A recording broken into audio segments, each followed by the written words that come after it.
We had a live earlier, and then my phone is pretty brutal because anytime that gets plugged in or out, it crashes the entire TikTok and then breaks everything. So basically, that was pretty brutal. But now we're back for now, so that was pretty good. Yeah, so we had a lot of guests, and now the guests are probably not even knowing what's happening. So I guess we can get new guests until the old guests figure out that we started a new live. So in the meantime, we'll find things to talk about. And by things, I mean Torah concepts. Let me just, here we go. So we have some new guys coming in just now. Let me know if any of you guys want to join as a guest, because we had other guests, but then our live got disconnected, so they don't really know that we're back until they do. Here, let me just invite some guys, if I can. Yeah, feel free to join as a guest. We had a live going before, but it got canceled because we got disconnected. But we were talking about like Torah concepts and what's the reality of life, etc.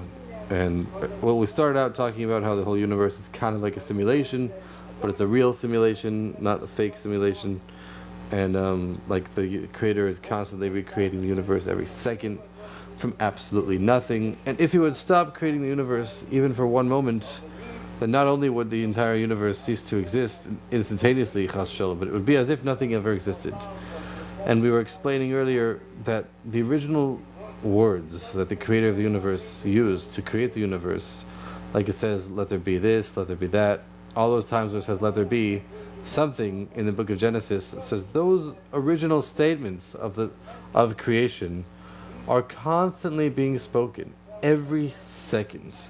And the entire universe and everything in it, in the universe, is constantly being brought into existence from those Hebrew words every second. Creation is not just a one-time thing that happened 5,784 years ago. It also happened one time during that amount of time ago, but the creator did not just create the universe to abandon it. Chas shalom. That's the idea of idolatry. Idolatry means not only to deny the creator, but it also means even if someone believes the creator exists, but they think that the creator set up the world to run on autopilot and then just abandon the world, that is also idolatry. So we're commanded, all humans are commanded not to believe in idolatry, meaning to know that the creator not only exists, and not only that there's one creator, but to be constantly involved in the creation every second. We have one of the comments who claimed that he believes from science that the universe has been around for millions of years. But yeah, basically, according to the Torah, the universe has definitely been around for 5,784 years. And in fact, there's nothing in science that really contradicts it, technically speaking. So we can talk about that if you want, but someone has to join as a guest in order to do that. And so far, no one has actually requested as a guest. We have some of the people who were here before. They came back after I got disconnected, but we'll see if they stay. Carbon dating rocks. Carbon dating means absolutely nothing, especially when you have catastrophic events such as Noah's flood, which had like boiling hot water and like some stars. Some people say that the meteorites that they found were like part of this Noah's flood. So you have these catastrophic events that could totally throw off the carbon dating methods, and they have no practical meaning nowadays, basically. And especially like all the humanoid skeletons people found were found in areas that could have easily been affected by the carbon dating, etc. So all the dating methods could have been affected by other stuff. There's a PhD named Yaakov Hanoka, who is a PhD in solid state physics, but he also published many PhDs about other subjects. And he writes very comprehensive research papers about, scientifically speaking, how the carbon dating methods could easily be manipulated by catastrophic events, and that none of them are reliable at all. And this person in the comments who keeps on claiming otherwise, you're welcome to come up as a guest and discuss it. We've confirmed the major world flood using geology from Earth layers. Okay, so you agree there's a flood. Cool. Yeah, we agree there was a flood also during the times of Noah. So yeah. Anyway, we had a guest earlier. I'm not sure if I see that they're in the comments, or I see they're watching. So if you want to request the guest again to continue where we left off, that would be great. But it's free country. Here we go. Nice. I'm trying to accept it. Alright, let's see. Hi, welcome back.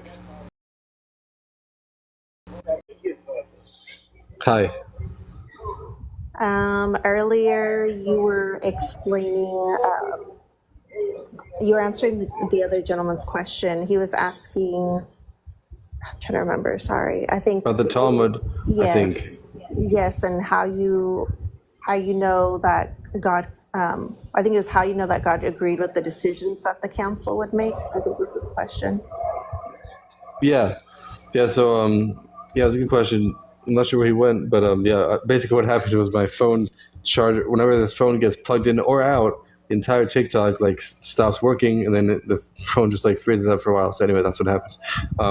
But yeah, so in Deuteronomy at chapter 11, I think, which is the part of the Torah that the Jews everywhere in the world just started reading this week. Every week the Jews read like a little bit of the Torah, and this week we just started reading that literal passage right now.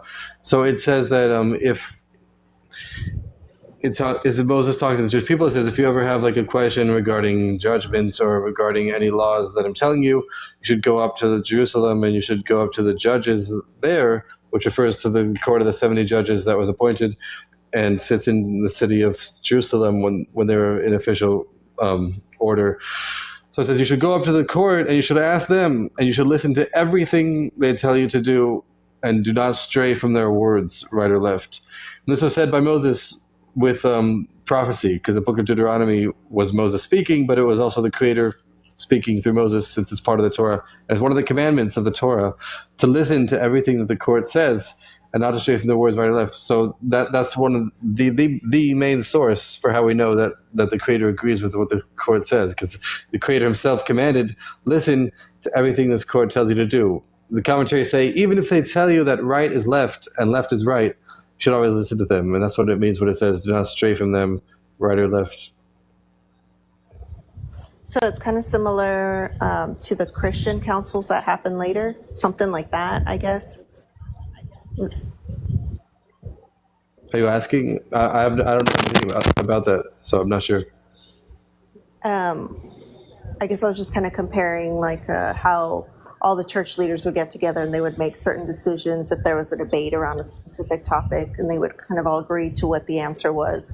That's sort of how it works, or how it worked with the Talmud, right? When they put that together, is they all came together. If there was any debate, they sort of came to an agreement with what the answer was going to be, and then put that in writing. Similar. It wasn't necessarily put in writing at first, but it was decided by the court.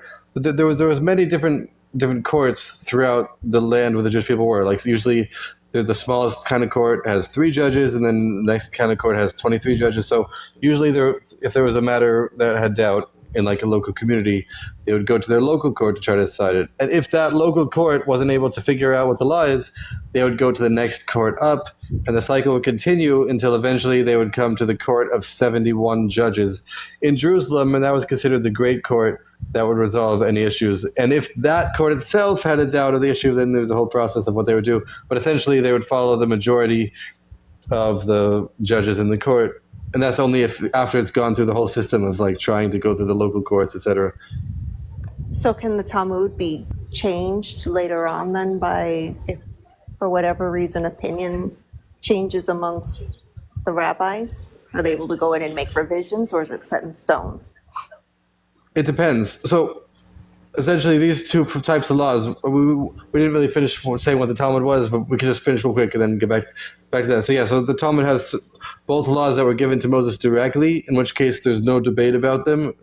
And then there's also laws that were left to the court to decide to be what the Torah law is, meaning like the laws initially were left up to interpretation, and then the Creator said he's allowing the court to decide what they mean based on certain rules that he told Moses as well. But then there's a third category of law, which are not part of the Torah laws, but they're also made by the court, not to explain what the Torah commandments are, but they're made by the court in order to create what's called like a fence around the Torah, meaning the Torah itself does not forbid these things, but the court forbids certain actions in order to keep people away from certain things. For example, the Jewish people are commanded not to have milk and meat, but together.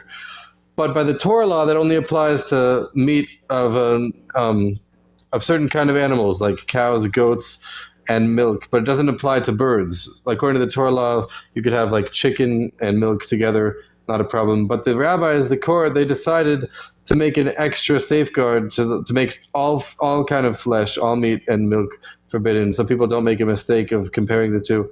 But anyways, so the point is that there's a third category of law that are just fences around the Torah. So when it comes to changing the laws, only certain laws can be changed if there's a court that's supposed to be greater than the original court that made that decree in wisdom and in the number of people who accept their authority. Those are the two conditions that are mentioned for when something can be changed. And even then, there's only certain things that could be changed. The teachings that are passed down from Moses originally, those can never be changed. And certain other decisions that were made by the court can never be changed.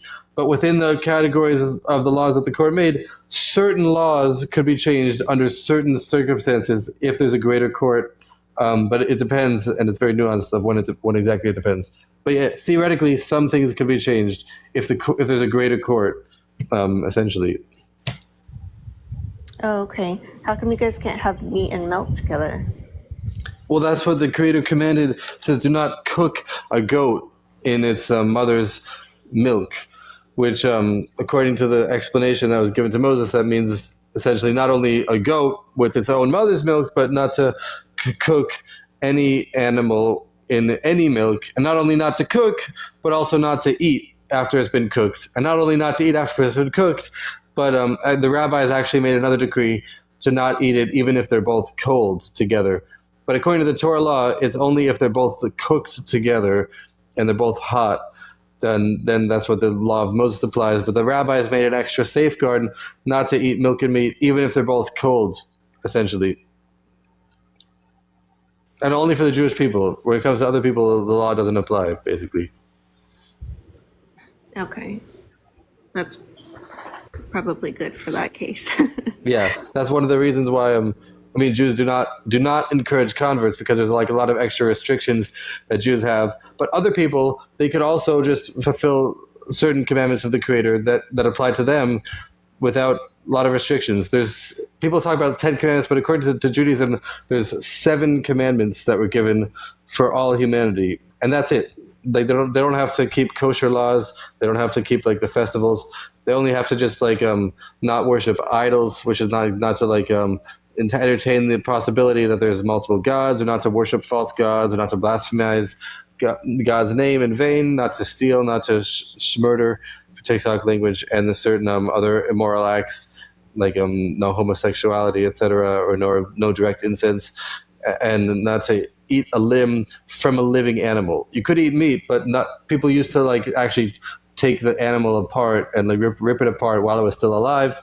So that was one of the things that was forbidden. And also to establish courts of law to enforce the other laws. So those are essentially the 7 commandments, called the 7 laws of Noah, that apply to all of humanity. And that's all that people have to do. Like, they don't have to do anything else. The Jews have a lot of other things they have to do. They have to keep Sabbath. They have to like only eat certain foods. None of those laws apply to anyone else, basically. Okay. All right. Well, thank you. You answered my questions.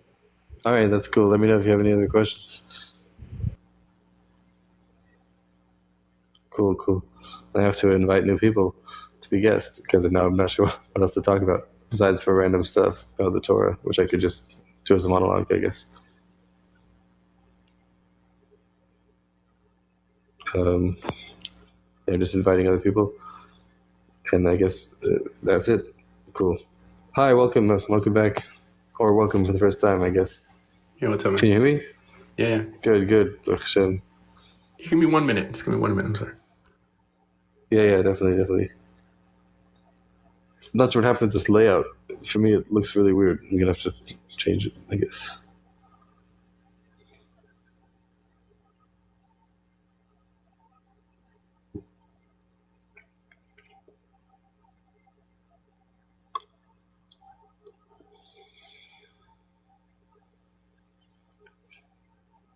Okay, that's better.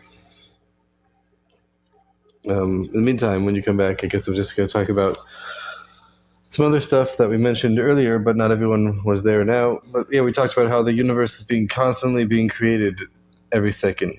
Creation according to the Kabbalah and the Hasidic teachings, creation is not just a one-time thing. The Creator did not only create the universe 5,784 years ago, one time, and then just let it happen on its own. But no, it says that in the book of Psalms, it says, "Forever your word stands in the heavens," meaning the heavens and the sky and the spiritual worlds, those are actual creations that did not always exist. And in order for them to be created, the Creator had to speak them into existence. He had to speak words that created them. And it says those words, your word, like it says in the verse, those words are found constantly in the heavens and constantly bring them into existence every second. Asher, are you back? I can't tell. I'm back.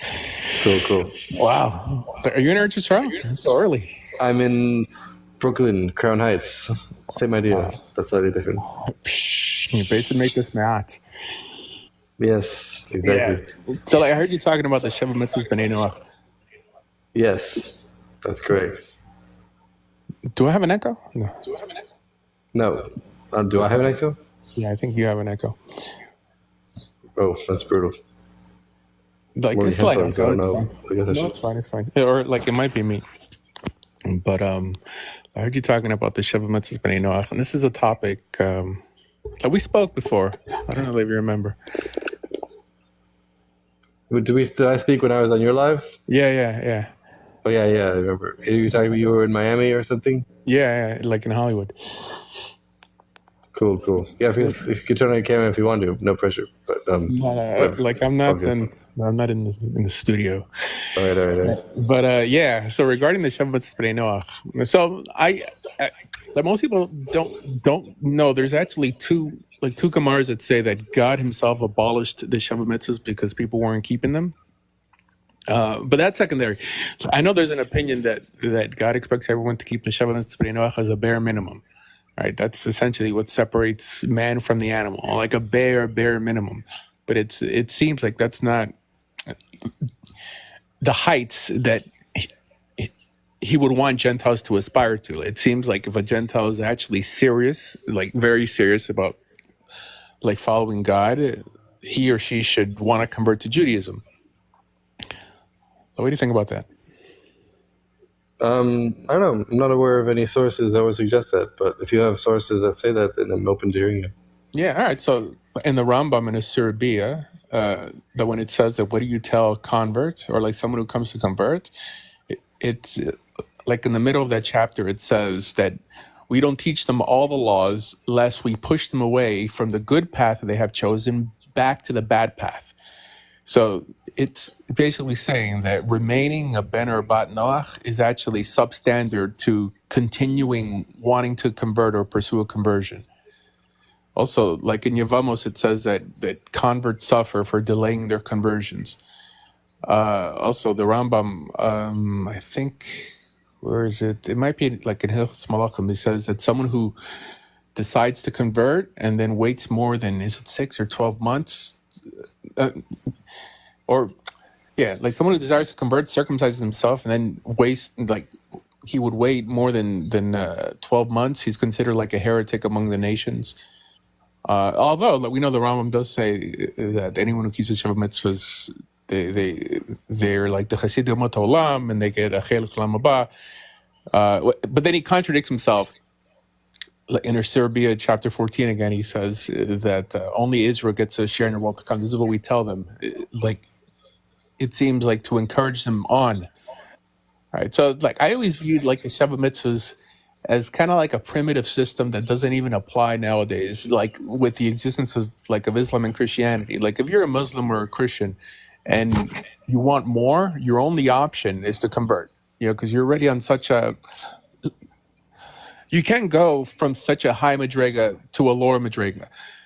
Like if you're a Christian, like what are you going to do? Like keep less mitzvahs? Because Christians keep more mitzvahs than Noahides do. Muslims keep more mitzvahs than Noahides do. Like even if they don't acknowledge it. So I mean, I think the Rambam also writes this. He says that like a ger toshav is only made when the yovel is kept, like when the jubilee is kept. that nowadays their only option is really to convert, or also there's a prohibition on them creating a new religion for themselves. He writes this, I think it's in the 10th chapter,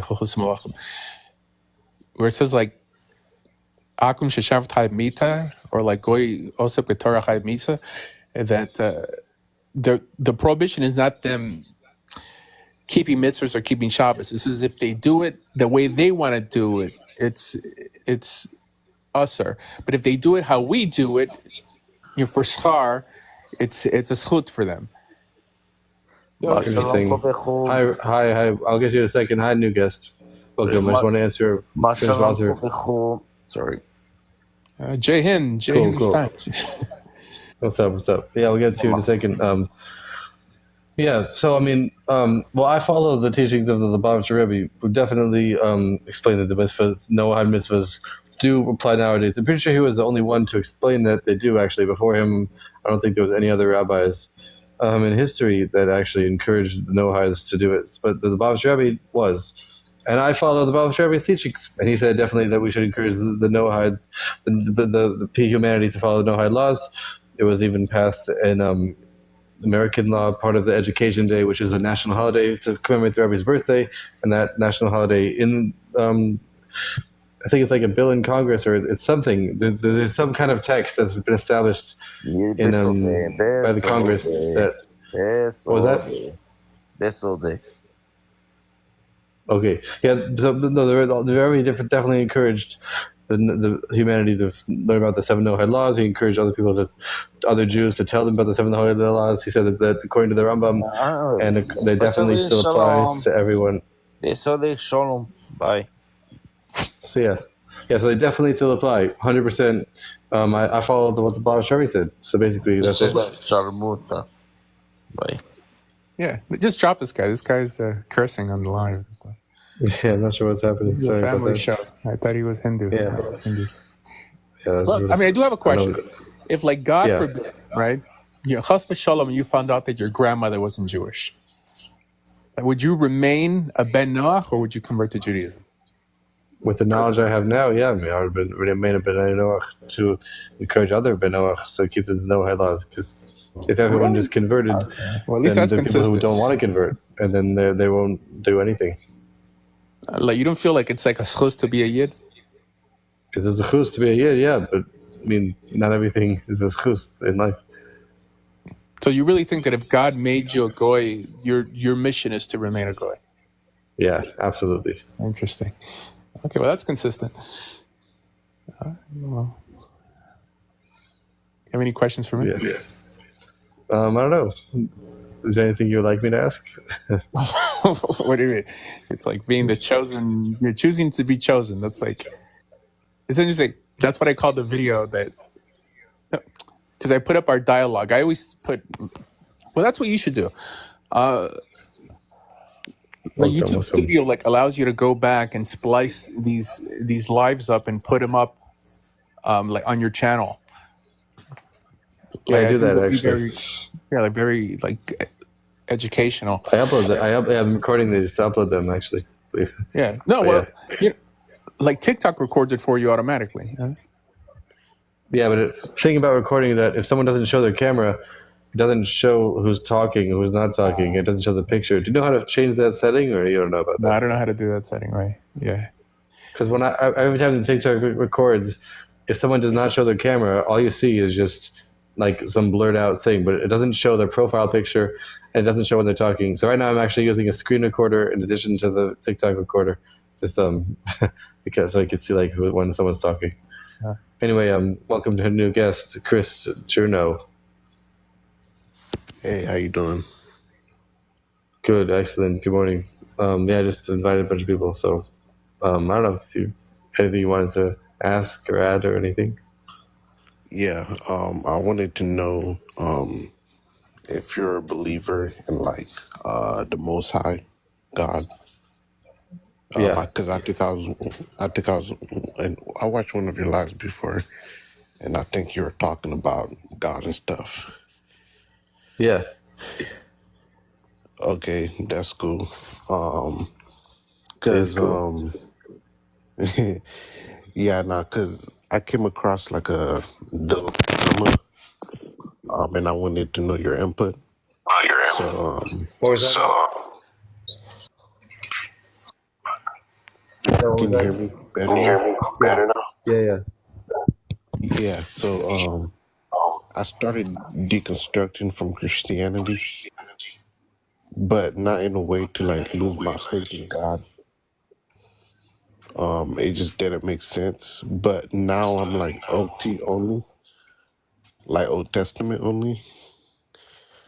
That's cool. Yeah. So I'm like upholding the law. I'm learning that like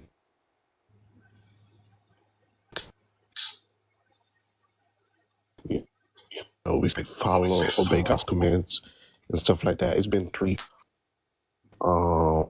Thing is like proving Jesus in the Old Testament, and I haven't been able to do that. So I was gonna ask if you believe in Jesus or anything like that. We believe he existed, but we don't believe anything that he said or anything that anyone else said about him. But yeah. So we don't believe he was divine. We don't believe he was anything special.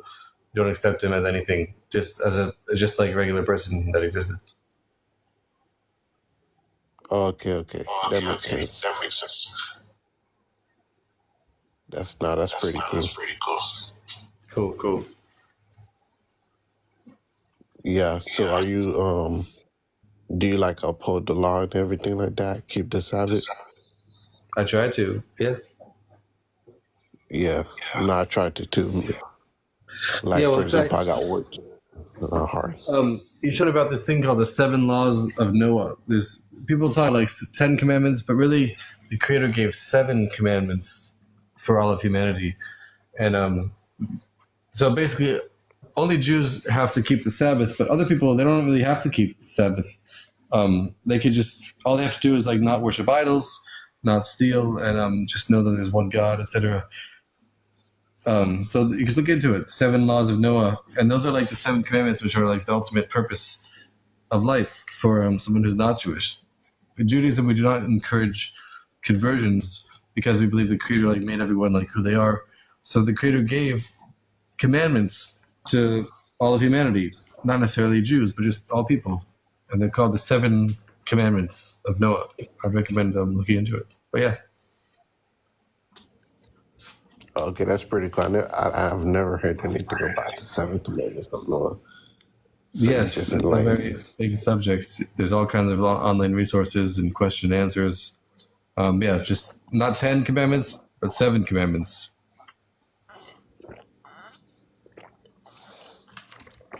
All right, and that's pretty cool. It is cool. Yeah. And another thing is, what do you think about the third temple being built? About what? The third temple that's being built? The third temple. Yeah, when the Messiah comes in the future, hopefully soon, the Messiah will build the third temple. And some opinions say that it's going to miraculously be rebuilt, but it's somehow through the Messiah as well. A lot of sources say that the Creator himself will cause the third temple, made out of fire, to descend from the heavens and land on the Temple Mount in Jerusalem. So Messiah will do something, not exactly sure what he's going to do, but somehow the Messiah is going to cause the Creator to recreate the temple, and the temple is going to descend from the heavens and land on the Temple Mount in Jerusalem, and then that will usher in an era of eternal peace. And the Talmud also says that when that happens, all the synagogues that exist throughout the world will miraculously become uprooted from their place in the ground and travel to the Beis Hamikdash in Jerusalem, and go and be settled in Jerusalem and in the land of Israel forever. So all the synagogue buildings will actually be flying in the air. They will become uprooted from the ground and then travel to Jerusalem in future time, basically. No, that sounds pretty cool. I mean, I hope that happens soon. Amen, yes. Yes, person in the comments, you could request up. Earlier we got disconnected. He was up here before. Yeah, not sure how to invite you, but you could request as a guest and then come back. Oh, here, actually, you did request, but I didn't see it. Okay, he's coming. Okay. I didn't see. I don't know why I didn't see it. It didn't show up. It didn't show an indicator. Hi, welcome back. Yeah. Good, excellent. Actually, earlier we got disconnected. Basically, every time my phone charger gets unplugged, the entire TikTok like closes down and it takes a while to open. So it's kind of So it's kind of brutal. you believe that God is perfect? Yeah. Okay. Does God ever not know something? Nope. He always knows everything. Okay. Do you believe that when someone regrets something, can they be perfect at the same time if they're regretful? Theoretically, yeah. Can you explain how someone can regret something while also being perfect in knowledge and wisdom? Yeah, I mean, there's different. I mean, I'm guessing you're probably referring to the flood, right? No. Okay. Well, I'm not sure what you're referring to, but I mean, yeah, I mean, well, person theory than God is hard to explain, but in general, someone can regret something, but still be perfect. It's possible. Really? So regret is usually an outcome of a poor decision. Am I mistaken? Usually it is, yeah. Okay, so when someone makes a poor decision, it's usually out of lacking in decision-making skills, or lacking in wisdom, or lacking in self-restraint, or lacking in knowledge, potentially. Yeah, usually. So when God regretted making Saul king, was he still What? I missed what you said. What are you referencing? Are you talking about when the flood is in you didn't make him in? No. I'm referring to when God Saul, making Saul king. Yeah. And then Shmuel, afterwards, he asked Samuel, "Can you just ask him to keep me as king?" And then Samuel said, "No, because he's not a man that he would change his mind." So even within that same passage, it says kind of a dual explanation. On the one hand, he changed his mind to take away the kingdom from Saul and give it to King David. But then in that same passage, it says Saul asked Shmuel, "Oh, but can you ask him to change his mind again to make me king?" And then Samuel said, "No, because he's not a man that he would go back on his word." So in that same context, there's already a question, and it's explained. So why could he not change his mind afterwards, but he could change his mind before? So the basic explanation in the commentaries is that the creator himself is like beyond any kind of change, beyond any kind of regret. But when the creator creates the world, then he does so by expressing himself in a finite way. So the creator himself is beyond any change, beyond any form, beyond any kind of regret or anything. But in Kabbalah, it's explained that when he created the finite existence, he created this thing called a finite light, which is like a divine expression of energy that's able to relate to things in a finite way that is subject to change, and it gives life to all the specific creations and it directs everything. But it's not the creator himself, who's beyond change, is able to be expressed within this light, which is subject to change. So the creator himself, beyond change, beyond any form, beyond any relation to the world at all. But to interact with the world, he created this concept of this light, which is like a tool that he uses to interact with the world. And he is able to express himself in this light. And this light is able to create certain attributes, so to speak, that we refer to the creator. When we talk about the creator as wise, we say that you've made them all with wisdom. You've made the creations with wisdom. He's wise, he's kind, he's merciful. These are all finite traits. But the creator is infinite, should be beyond finite traits. How could we say the creator is kind? How could we say that he's like a judge? These things are all finite traits. Well, so this is all referring to... Yeah, go on. Yeah. Well, he can be kind, wise, merciful in a way that befits his godliness. but Yeah. he cannot regret in the way that befits his godliness, because regret is antithetical to perfection. Regret comes from shortcomings. That's my whole point. Yeah. So it's explained that the Creator himself is beyond regret, and he's also beyond any other attributes. Any kind of properties that we can ascribe is a finite expression of something. But the Creator's essence is just a simple essence, totally infinite, doesn't have any regret or anything. But anytime we talk about the Creator anthropomorphically, when we say that he did this, he spoke to people, he had this feeling, he had this regret, that's only referring to how the Creator limits himself through this finite light to relate to the world. So anytime the regret, it's not the Creator himself regretting, it's the Creator expressing regret in this finite level. But the Creator himself planned out everything.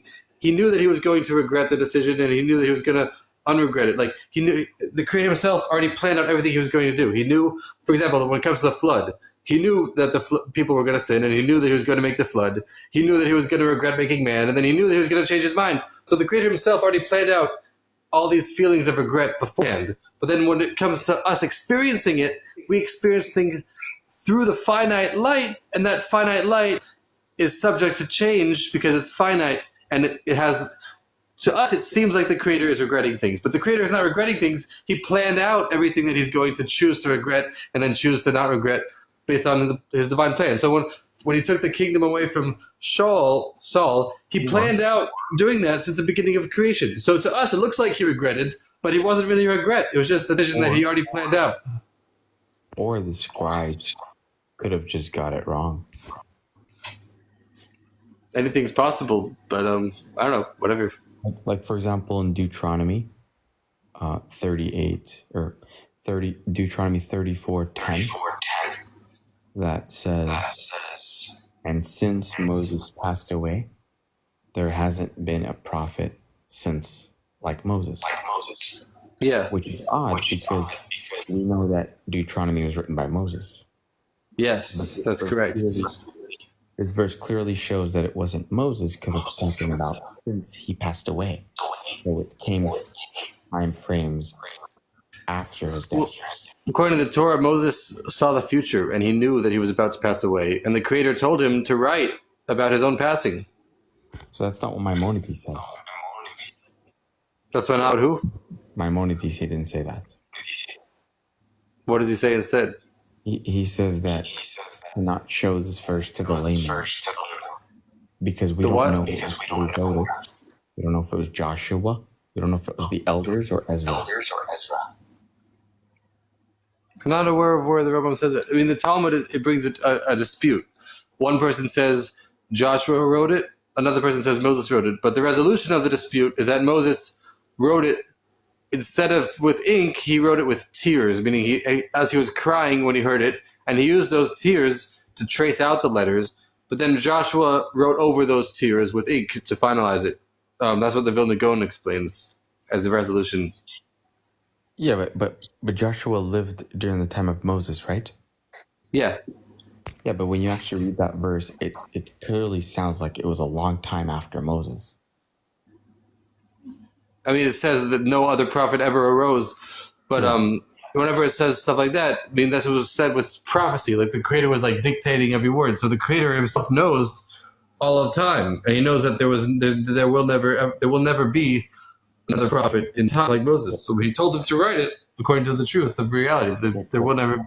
So it's like in the past tense, like the Creator's already beyond time, so he's already speaking from like the end of time. Like there was never a prophet. But he's dictating that to Moses, who was found within time. But my point is that kind of like the verse about God regretting, or the verse in Jeremiah 8:8 that says that the scribes lie with the pen, like they're not being honest with the way that they write. And just like how Maimonides says that we're not sure who wrote this, because there's contention about who actually wrote that verse in Deuteronomy. I kind of, that's why I'm a Muslim, because I fall in line with what the Islamic view is on the Torah and the Gospel. We believe that Okay. some parts are preserved and other parts have kind of been what? tampered with. No, everything in the Torah, I believe, is exactly the way the Creator dictated it originally, and has never been changed, and it never will change. So can you explain Jeremiah 8:8? Yeah, that all the commentaries say that refers to not the scribes were false, but the people who were keeping the law were false because they weren't keeping it. It's saying like the people weren't affirming the law with their actions. To them, it's like it was as if it was false because they weren't keeping the law. It's talking about the people who were breaking the law, and to them, there was like they were rendering the word false because they weren't upholding it to be true. Not that the scribes wrote the words down wrong, but it's that the people who were keeping the law weren't keeping the law properly. So to them, it was false. The verse says scribes and the pen of the scribes. Can mean anything. The verse can mean anything. Fair enough. But if you actually look at when the Torah was written, like the one that we have today, I believe it was written 1,000 years after Moses, if I'm not mistaken. Well, we believe the Torah that we have today in all the synagogues everywhere in the world, every word is exactly the same as the Creator dictated to Moses 3,336 years ago, and about the 40 years in the desert. We believe every word is exactly the same, and it never has changed, and never will change. So how do you guys prove that, and how do you guys prove the preservation of those texts? Yeah, so we don't have manuscripts since Moses, but we do have millions. So when the Creator revealed Himself to the Jewish people at Mount Sinai, and when the Creator was giving Moses the verses, these verses were taught, and the Creator Himself revealed Himself to millions of people directly. Millions of eyewitnesses, millions of people experienced everything, and they all learned the Torah from Moses himself. And these millions of people, in an unbroken chain of tradition to the modern day, have passed down these teachings in the Torah to the modern day. We have an unbroken chain of lists of exactly who passed down what to who. There's no broken or weak links in the chain of tradition. There's always been millions of people, 2 millions of people. So the oldest manuscript that you guys possess is from the date, like from Moses' time himself. You have physical copies. No, we don't have with us the physical copies. We believe they're buried underneath the Temple Mount. Okay, But we don't need to have the copies because the tradition is such a strong tradition of millions of people, 2 millions of people, passing down all the same content with no weak links or no missing links at all. We have every date is accounted for, and each of those every day there's always been hundreds of thousands of Jews never passing down the same tradition. There's never been a time in history where it just all relies on one thing. It's always been hundreds of thousands or millions of people, 2 millions of people, no weak links. So that tradition is the strongest tradition possible. We don't need to have manuscripts because it's such a strong tradition. So let me understand. So you have Moses. Revelation was given to him, and he was teaching it to all his followers. Yes, So millions you're of telling people. me that you have a strong chain, and you have Yes. the biography of every individual from the time of Moses until today. Am I correct?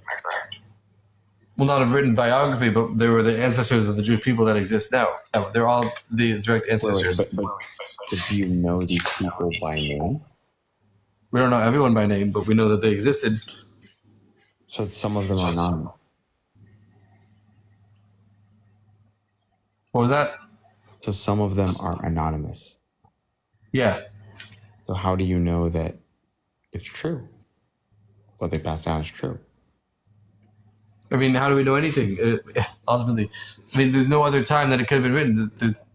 There's no alternative. So when it could have come, every date is accounted for. It's just like the same way we know. Like we don't know everyone who met George Washington, but we know George Washington existed because it's such well known. We don't know the biographies of everyone, but we know that he interacted with thousands of people, and those thousands of people told other people. Like that's just essentially. In Islam, we can actually date back every single person that narrates a statement of the Prophet or the recitation of the Quran. We know the biography of every single person by name and by grade back to the Prophet himself. Prophet Yeah, Muhammad. I hear that. The problem we have with that is that we agree that it goes back to that person, but we don't believe that he was a prophet. So, and we don't have a reason to accept what he said. So why don't you accept Muhammad as a prophet? Well, I could ask, why should we? Well, because he was given the revelation from the same God of Moses and Abraham. But how do you know that to be true? We objectively critique it. Critique what? Critique the Quran. What do you mean? Yeah, we would open the text and we would read it, and we would critique if this text can be proven to be from a man from the Creator. How can something be proven from the Creator or not from the Creator? All right, so some of the things we can do is go back during the time he lived and analyze if some of the statements that he made or prophecies that he made or some of the verses in the Quran could have been known at that time, historically, scientifically. And also when we look at who he was, living in a desert, couldn't read, couldn't write, never traveled outside of Arabia. And then he knew things from the previous scriptures and from the time of Moses, for example, that he got correctly. And also he was prophesied in Isaiah, for example, Isaiah 42, where it talks about the Kedars are going to rejoice in the mountains of Selah, which is in Medina, where the prophet actually strengthened his followers, strengthened in Medina. So there's many different things. I mean, even when he talked to the Jews of Medina, they questioned him, and he got every single answer correctly. And their rejection of him was simply because he wasn't an Israelite. He was from Ishmael. Even the mark of prophethood, he had it on his back. You know, even the location. The reason why the Jews were in Medina in the first place was because they said that their books prophesied to them and guided them that their messenger is going to come from this land. They were Banu Qurayza, Banu Qaynuqa. What is? Wait, let me just. Sorry, I'll get back to you. Say, what do you mean by the mark of prophecy? What is that? There's a story of a specific mark that all prophets had. I think it might have been on his back or something. And what kind of mark is this? I never heard of this mark.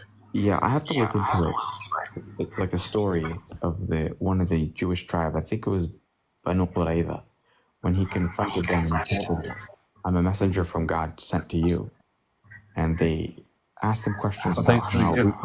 I'm just saying. Yeah, so go on. Yeah, they asked him questions, for example, about only a prophet would know how a child resembles the parent. What's the answer? Yeah, like they asked them, for example, many questions. But one of the questions that I remember calling, they told them, for example, if a child looks like the mother or like the father, what's the reason for that? And he gave the answer. What was the answer? The answer was whoever ejaculated first. That's mentioned in the Talmud as well.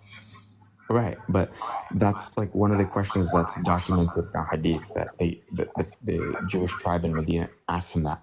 Another question they asked him... But that teaching was already known thousands of years prior in the Talmud. Right, but that was the question that they used to ask him. It's possible that, because you can make the argument to say that maybe he read it, right? But then again... Maybe he heard it from someone. Maybe someone told him. That's a possibility. That's a possibility.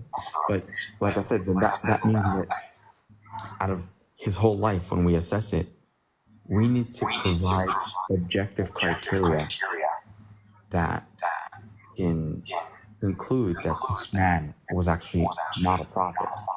Because he gave you his evidence. He gave you the Quran that was revealed to him from the Creator. And he gave his prophecies. Now we need to look at his prophecies and see, okay, why is he a liar? Why is he not a messenger? Okay. Yeah, but usually the burden of proof would go on the people who are making a positive claim. Like, the burden of proof shouldn't go on people to prove that he's not, but the burden of proof should be to prove that he is. Yeah, and that's the Quran that we have. But how do you, again, what is the proof? Well, I'm telling you, when you look into the Quran and you read what it's saying, you will find that there's no way that this man, Muhammad, peace be upon him, could have known these things. Like, There's what's one many, example of something he couldn't have, for they could not have example, known? for example, the science of the embryo, like the What kind of developmental science? stages of the embryo. That's mentioned in the Quran well before scientists discovered it in the modern. Can you elaborate? I can, but I could only give you the surface because I'm not like a scholar in Islam or a student of knowledge. I'm just a surface level Muslim. But it's a whole like topic of research of the embryonic development that was mentioned 1400 years ago in Arabia from the Quran. Another thing.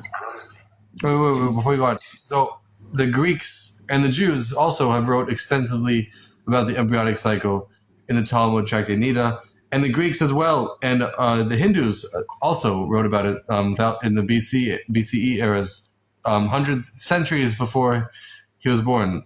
So these are documented sources that have been published by Aristotle and Jewish sources as well that were published much before that. So these people knew about the embryonic cycle in detail much before him. Well, yeah, I'd have to look into that. I'm not too familiar on that, but that's one thing that is definitely talked about in the Quran. But you have to also look at, were there Greeks in Arabia? Were there Hindus in Arabia? We don't have any But these documentation. teachings that existed before, he could have heard it from other people who told him at any time during his life. Who would that be? And also, Anyone. we'd have to look at those specific points. Another point, for example, because that one I haven't dug too deeply on that subject, but that's one thing that's in the Quran, embryonic development. Another thing is mountains, for example.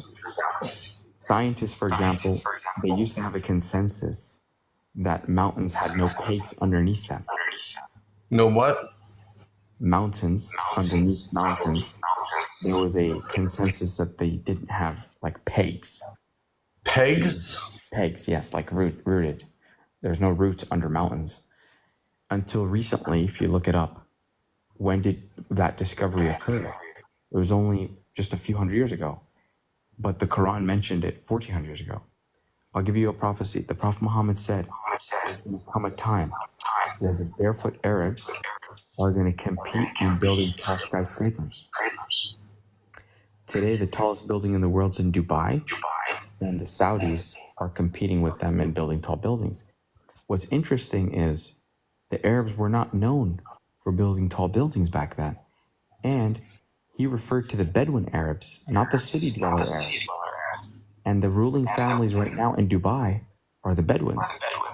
And he referred to them as barefoot Arabs, which not only identifies them as Bedouins, but until today, the Arabs, for example, in the UAE, they wear sandals, the ruling class. They don't even wear shoes, they wear sandals. And if you look at, for example, Sheikh Zayed was literally living in tents prior to the British discovering the oil and the Furthermore, the Prophet Muhammad said there's going to come a time where interest becomes so widespread that even if you try to avoid it, you'll be affected by its dust. Today, can you open a bank account without getting interest? Can you buy a house without interest? Can you buy a car without interest? And interest in loans has existed for thousands of years. I mean, the Torah talks about interest as well, 3,000 years prior, or 3,000 years ago, which was 2,000 years prior. Right, but he's saying interest has been a big subject. Right, but he's saying it's going to become so widespread that even if you attempt to avoid it, you'll still be affected by its dust. This is his statement. Yeah, I mean, that can mean anything.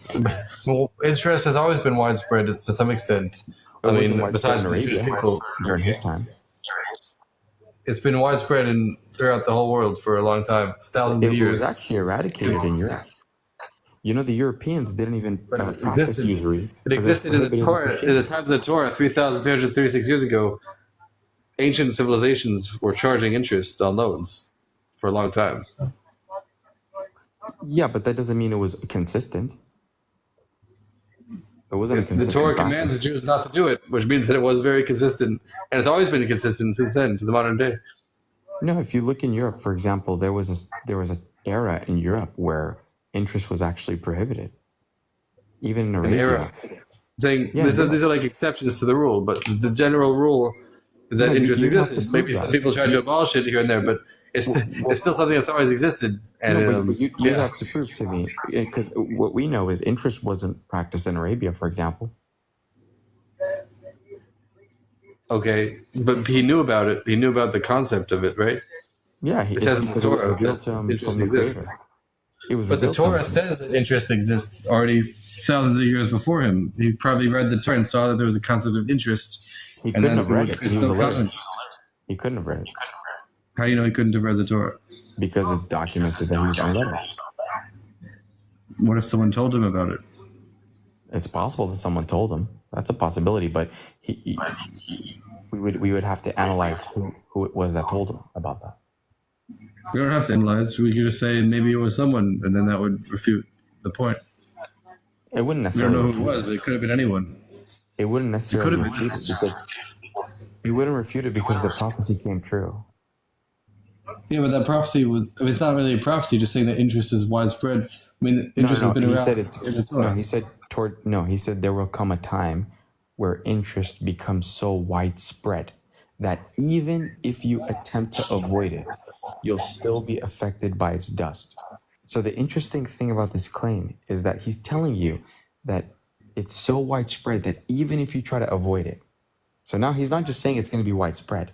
He's saying that even if you attempt to not deal with it, you'll still be affected by it. And today, I'm not affected by it. I don't have any bank accounts.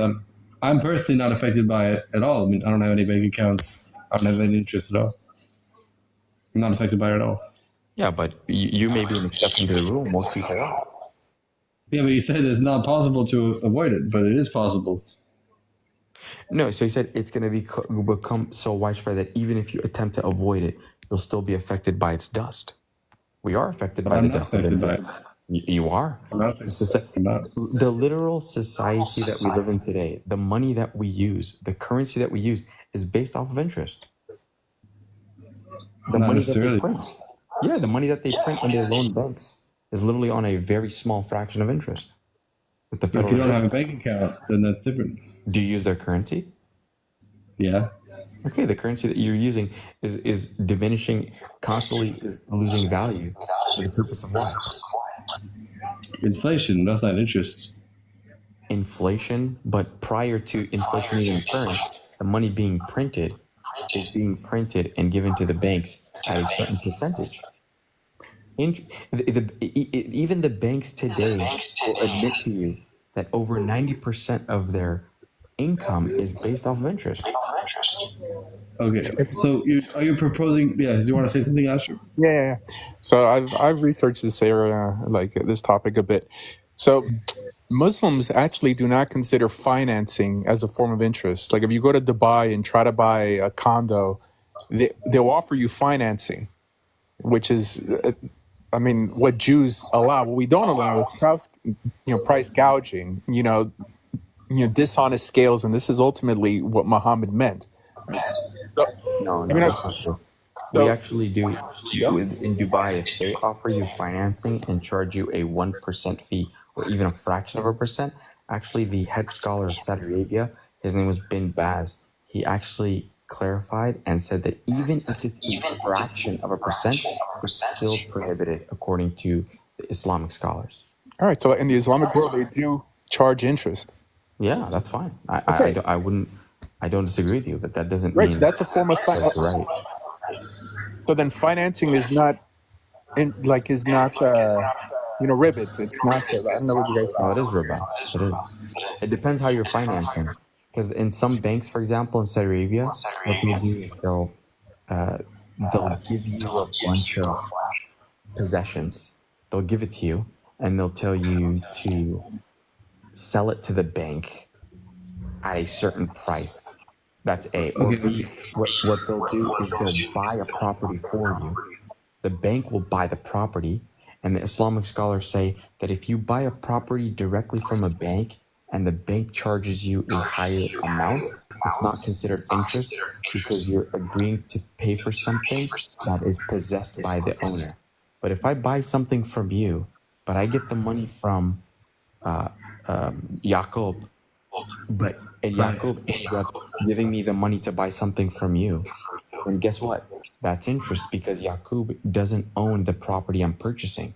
He owns the money, so he's making money out of money. Okay. Let's just say I accept it. But I'm just trying to understand the basis. You're saying that the Quran is true because nowadays we have banks that charge interest, but how do they know? Why do they think it was true in the 1400 when it was written? I mean, obviously, people said it was true before we had modern day banks. So, what was the reasoning that they said it was true originally, and like for the hundreds of years before we had the modern day? Well, it didn't come yet. That time didn't occur yet. So they didn't know if it was. They didn't say it was true then. No, so he was prophesizing. That was just a prophecy he was making. He No, was saying the argument. I'm trying to understand the argument. You're trying to say it's true because of the prophecies which you claim came true. But what about before they supposedly came true? What about when it was originally written? Why did people accept it then? Yeah, because the Quran, for example, it was revealed in Arabic, and there's a lot of miracles in the literature of the Quran. Firstly, the Prophet Muhammad was known in Arabia that he couldn't read and he couldn't write. He was known as that. So when the Quran was revealed to him, and he memorized it orally, because that's how the Quran's preserved through oral tradition, and he would recite it, and people would hear it.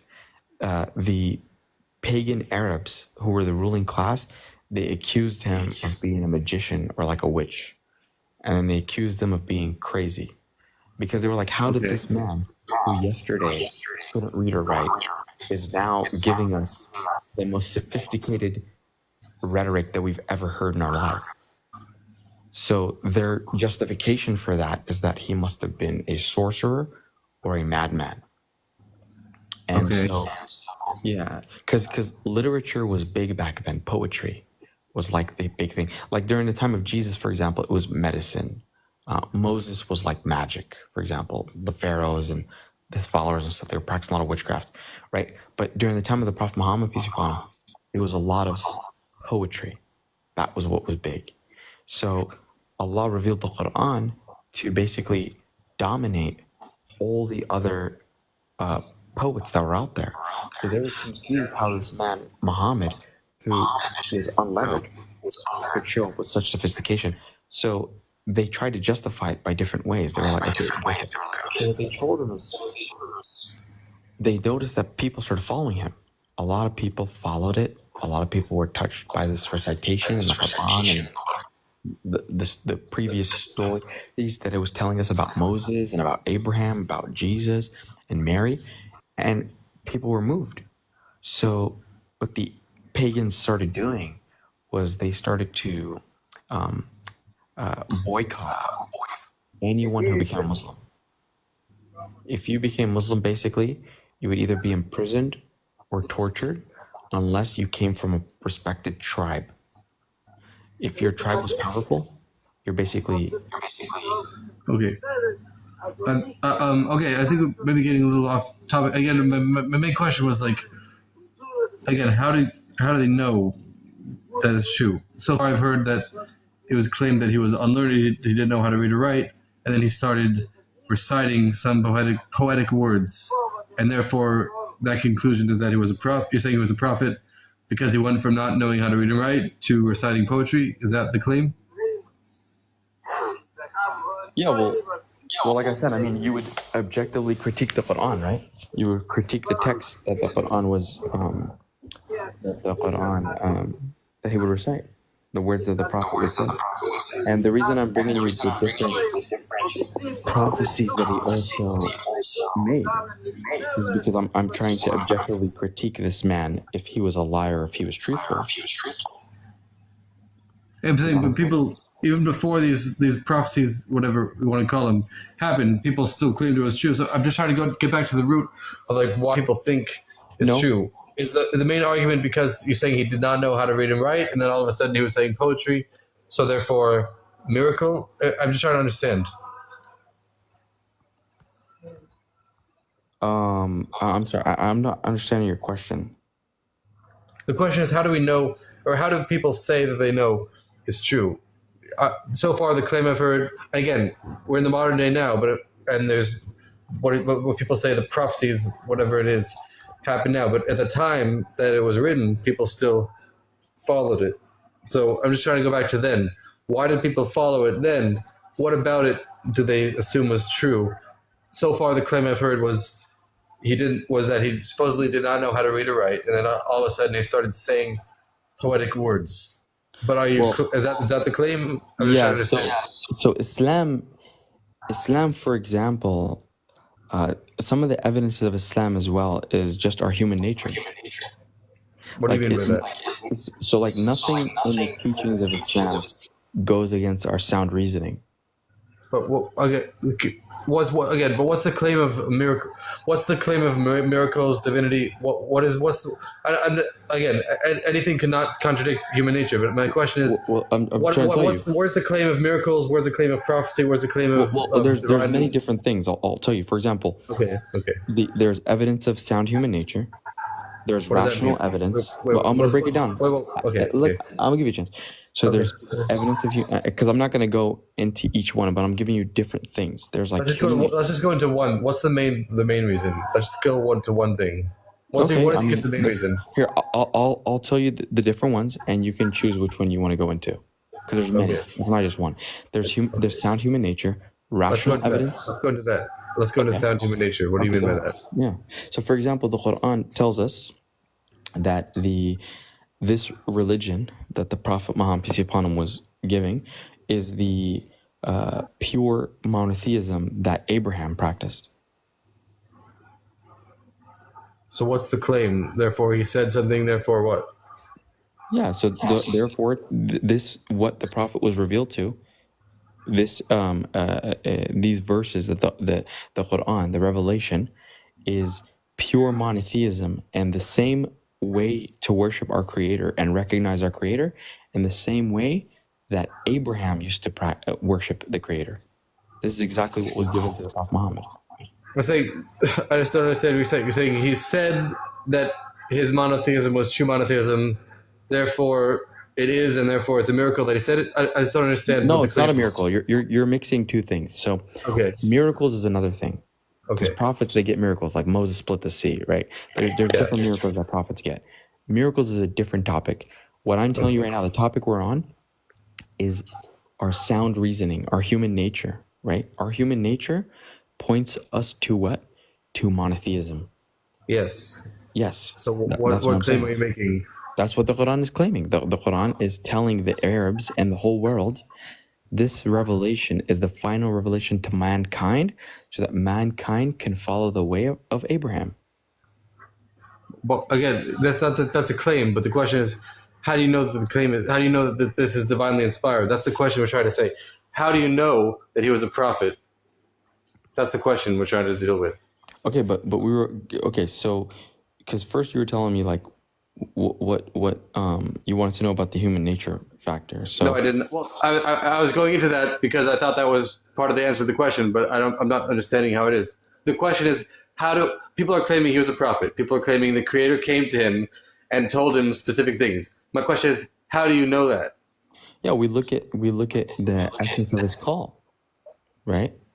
So the question to you is, what qualifies someone as a prophet or not? We can discuss what I believe about a prophet. I mean, but we're not talking about what I believe. We can talk about that later. I mean, I'm just asking you, how do you know it's true?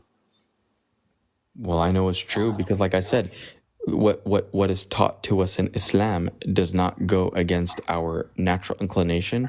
It does not go against universal laws. It does not go against universal knowledge, and it's within our sound reasoning and our nature.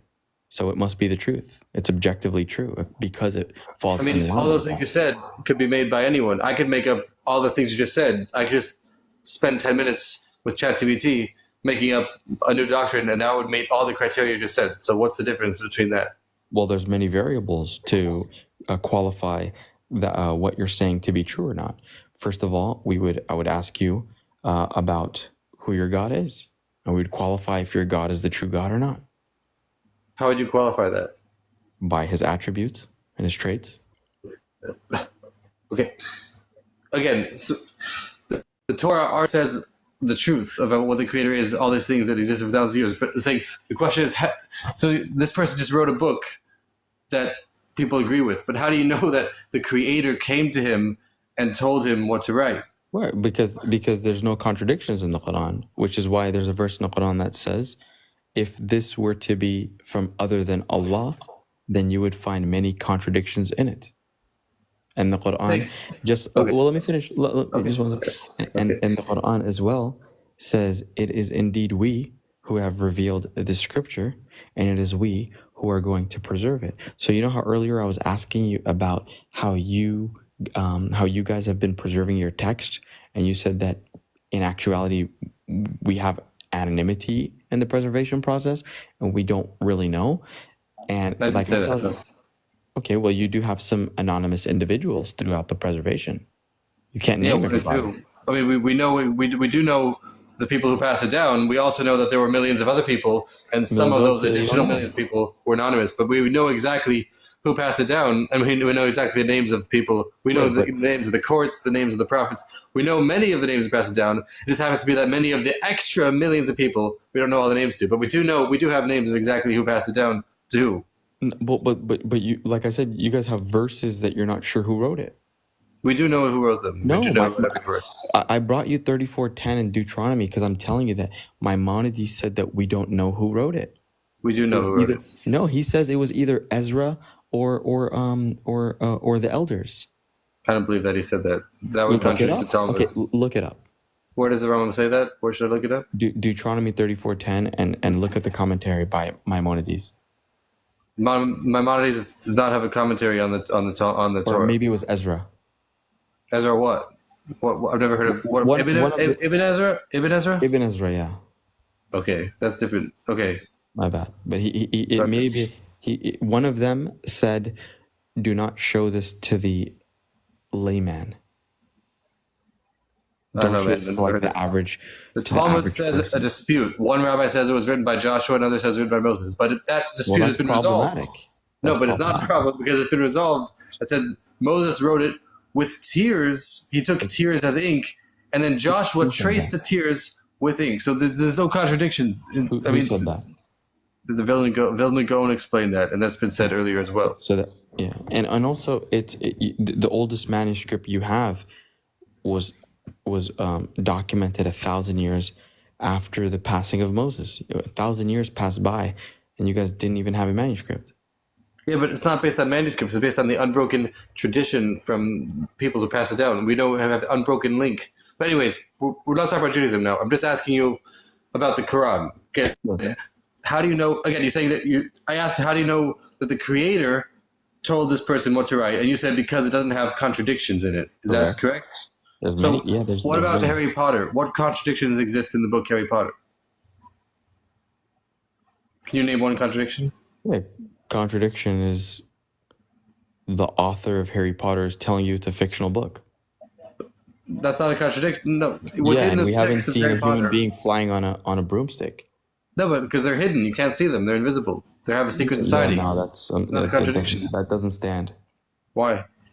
And also, the Quran tells you, if you the people that disbelieve in this book, let them then produce a recital like it if they are truthful. And guess what? This challenge has been available for 1,400 years. You can use ChatGPT to make the same thing. ChatGPT has made a false Talmud. One time I pasted the text of the Talmud in ChatGPT. ChatGPT made up its own Talmud in Aramaic, and it made sense. Yeah, because it's still not accepted, but it can make it. It could do it, dude. But the AI can do it. From man. It's from man, though. That's why. The point is, it can do it. It can take any book and just ChatGPT can just make any book based on the style that you want to make. Trust me, it can't do the Quran. I promise you that. As a matter of fact, the ChatGPT has been disproven many times. People have debated it and corrected it many times. Okay. So there's a verse in the Quran I'd like to tell you.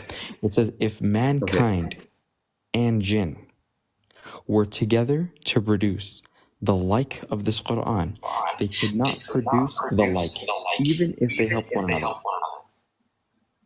I mean, what does that even mean? Someone could obviously copy it.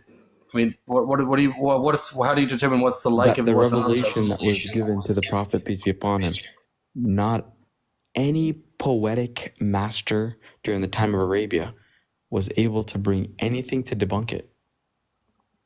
I mean, it's not about, again, the burden of proof is not on the people saying it's not true. The burden of proof is to prove that it is true. Well, it is true. Okay, but how do you, that's the claim, but the There's not burden a of single proof is not on the people. We don't have to prove that it's not true. People who are claiming it is true, they have to prove that it is true. But the only claim I've heard that is just that it says it's true, therefore it's true. But what's, I don't understand. So if I say that I'm the strongest, if I'm the best wrestler in the world, right? And you tell me, well, prove that you are. And I tell you, bring me anyone that can out wrestle me. And no one dares to challenge me. And people have challenged me and failed. I'm proving that I'm the best wrestler in the world. No one has debunked my claim. So the Quran has made, Allah, the Creator, has made many statements about history, about what's going to happen in the future with Rome, what's going to happen in the future with Persia, with many empires, and prophetic historical events as well with Moses and with Abraham. And no one, until today, has been able to debunk that. What would qualify as debunking that? You tell me.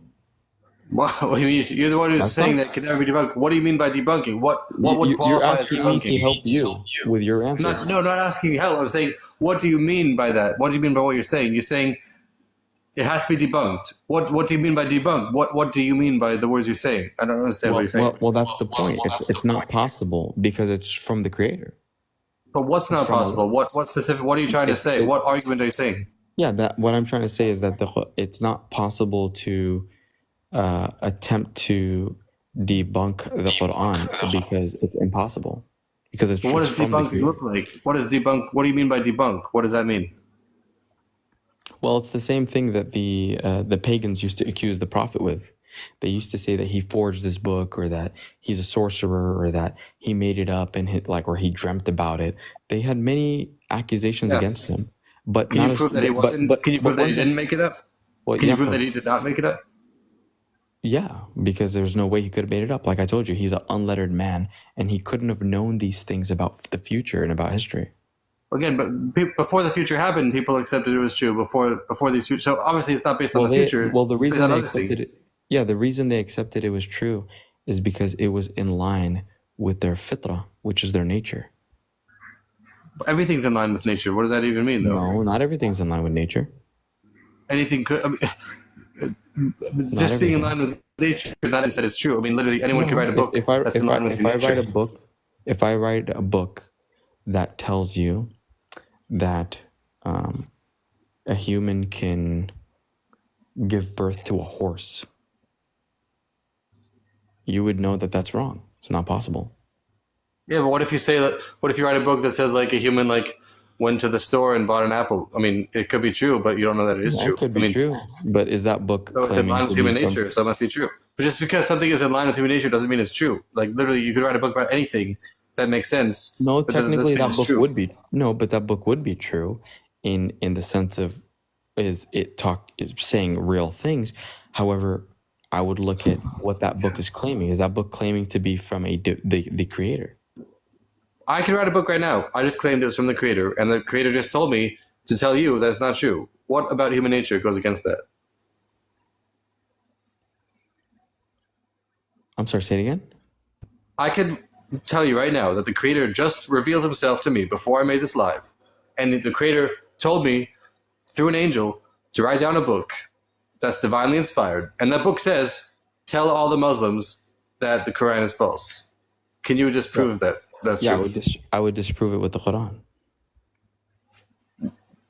Why would that make sense? Because the Quran tells us that the final messenger is the Prophet Muhammad, peace be upon him, and there's no messenger after him.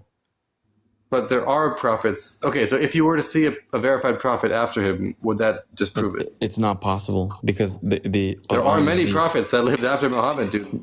No. There are many prophets, verified prophets that lived after him. Like who? Prophecy returned to the Jewish people in the year 1100 CE. The I'm sorry. Lubavitcher Rebbe You said was there a were- verified prophet. He said explicitly that his father-in-law was a verified prophet, according to literal prophet in the same way biblical prophets exist. He's a verified prophet because he said future events in the exact way that they're supposed to come true, and they came true in exactly the way that he's supposed to say, which is the main sign how we know a prophet is true. He said explicitly that his Who father-in-law, was that, Yosef sir? Yitzchak Schneerson, was a prophet in the same way that biblical prophets were prophets, and he brought many proofs for that. And the Lubavitcher Rebbe himself, he predicted the 6-day war right before it was going to happen. Everyone thought the Jewish people in Israel would be wiped out, but he said there's going to be peace in the land speedily in a public gathering. Thousands of people saw it. It was on the radio, in the newspaper, and then no one believed it. But then afterwards, Jewish people became successful. There was also many other things. There was a tornado there was a big tsunami, hurricane that was about to hit Florida, but he said, "Don't worry about it." And he brushed it off with his hand, and then a day later, the hurricane just changed courses. There's so many examples of things he said that were going to come true, and they came true exactly the same way that they're going to come true. That's the sign to identify what a prophet is. But you accept him as a prophet, right? You Yes, accept him as a prophet. 100%. So why don't you accept the Prophet Muhammad as a prophet? Because he clearly wasn't, because he said he's the last messenger, and the Lubavitcher Rebbe was the messenger after him. So that's a contradiction. Well, not necessarily, because in that case, in your sense, even magicians could be prophets. Okay, I'll get back to that in a second. 1 second. Prolific, welcome to the party. Shalom, shalom. I have a question for the Muslim about the Quran. Would you mind answering that question for me, mighty slave? I can try, but I'm not too well versed. But I can try my best. All right, in the Quran, chapter 37, verse 12. Well, Surah 37, verse 12. In the half version, it says, "But you wonder why they mock." That's Allah talking to Muhammad. But in the Khalaf version of the Quran, it says, "But I wonder why they mock." Which one of those is true? Is it Allah wondering why they mock, or is it Muhammad wondering why they mock? So it both has its own meaning. It's the same meaning that doesn't go against the point that's trying to get across. Because there's different recitation styles that were approved by the Prophet, peace be upon him. So it's basically the way that it's being said. In the Arabic language, it still keeps its meaning. So are you telling me that someone can say "I" and "you" and it's saying the exact same thing? Well, we have to look at exactly what Allah means by that, right? Because we have to understand بَلْ عَجِبْتَ or بَلْ عَجِبْتُ. We have to understand what Allah means, because when Allah is applying something to himself, it's in a way that befits him. It's not in the way that we see it. It's in a way that befits Allah and his own divine wisdom. Abjipta means you wonder. Abjipto means I wonder. Those are two different words, and they're both in a Quran. One's in the Hafs version, one's in the Khalaf version. The problem is, you guys say there's only one Quran and there's no contradiction. Which one of these do you? Hey, what's up, Garfield? Which one of these do you accept? Is it can Allah wonder? Yes or no? I'll have to look into that. I mean, but anything that Allah does is in a way that befits him, because he's the creator. But so anything that he Quran does, for also example, says let me explain. Right. So anything that he does, for example, that we try to apply to ourselves is different, right? Because we're a creation, he's a creator. So the way that he may discuss something or he may say something about himself, right? It's not in the way that we may imagine. Okay, so just answer the question. That is my Allah answer. wonder. But I just gave you my answer. So Allah can wonder or he can't wonder? Which one? I'm not too sure. I'll have to look into that. Well, the Quran says Allah is all powerful and all knowing. So if this text says Allah wonders, and the same Quran that says Allah is all knowing and all powerful, that would be a contradiction. That's one. The next problem is one Quran says it's Allah wondering, and one Quran says Muhammad is wondering. That is two different meanings, two different understandings, and that debunks the case that you guys make that you have one Quran and it's no more. Not necessarily, because you have to understand that all of these recitation styles were actually approved by the Prophet, peace be upon him. He actually knew about these recitation styles and he approved of them. There's not only one way to recite. It's not different Qurans. It's just different ways of reciting something. Okay, so if I recite something that says I wonder and I recite something that says you wonder, is that a difference? No, it could just be an addition to the meaning. So if I say I went to the store and I also say you went to the store, explain to me how that makes sense. In Arabic, it's different, firstly, right? We already explained the Arabic. The Arabic word there is... No, because when you actually conjugate those words, right? Al-ajibta and ajibtu, they can have way more different, deeper meanings in the way that you use the word in Arabic. Like when you translate a word directly from Arabic to English, it doesn't always hold the same variables and meaning and depth in the word. So that's why I'm trying to tell you, like, when you read it in English, you think that it means one thing, but when you read it in Arabic, it's actually adding more meaning to the verse. It's just adding an addition to the verse. The different qira'at, for example, in Al-Fatiha, it says Maliki or Maliki, right? Maliki is in one recitation style. Maliki is another recitation style. One is king and one is owner. But they're not saying that Allah is either one. It's saying that Allah is both.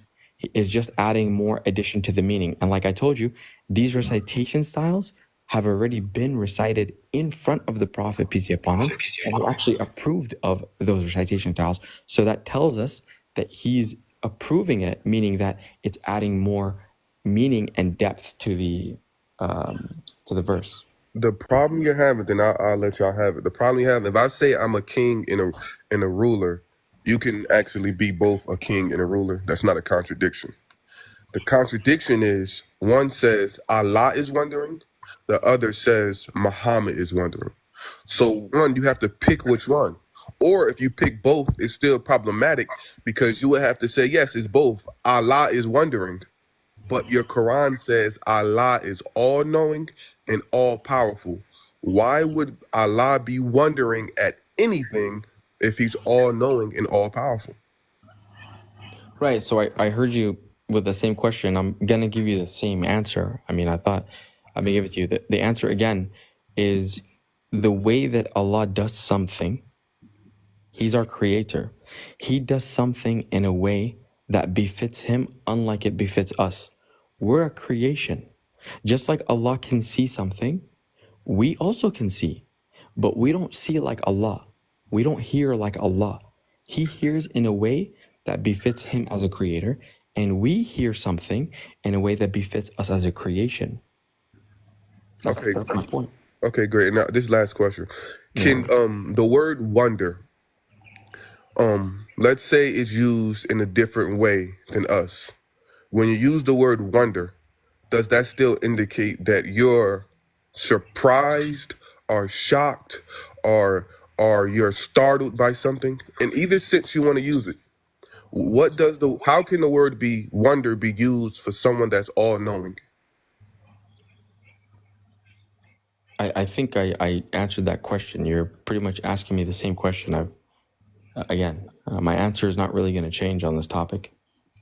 All right, that's all I had. All right, well, nice having you here. Is there anything else? I mean, I think the main question I had was just because something doesn't have contradictions doesn't mean that it's true. I mean, I could just say that the Creator revealed himself to me right now, as we were talking.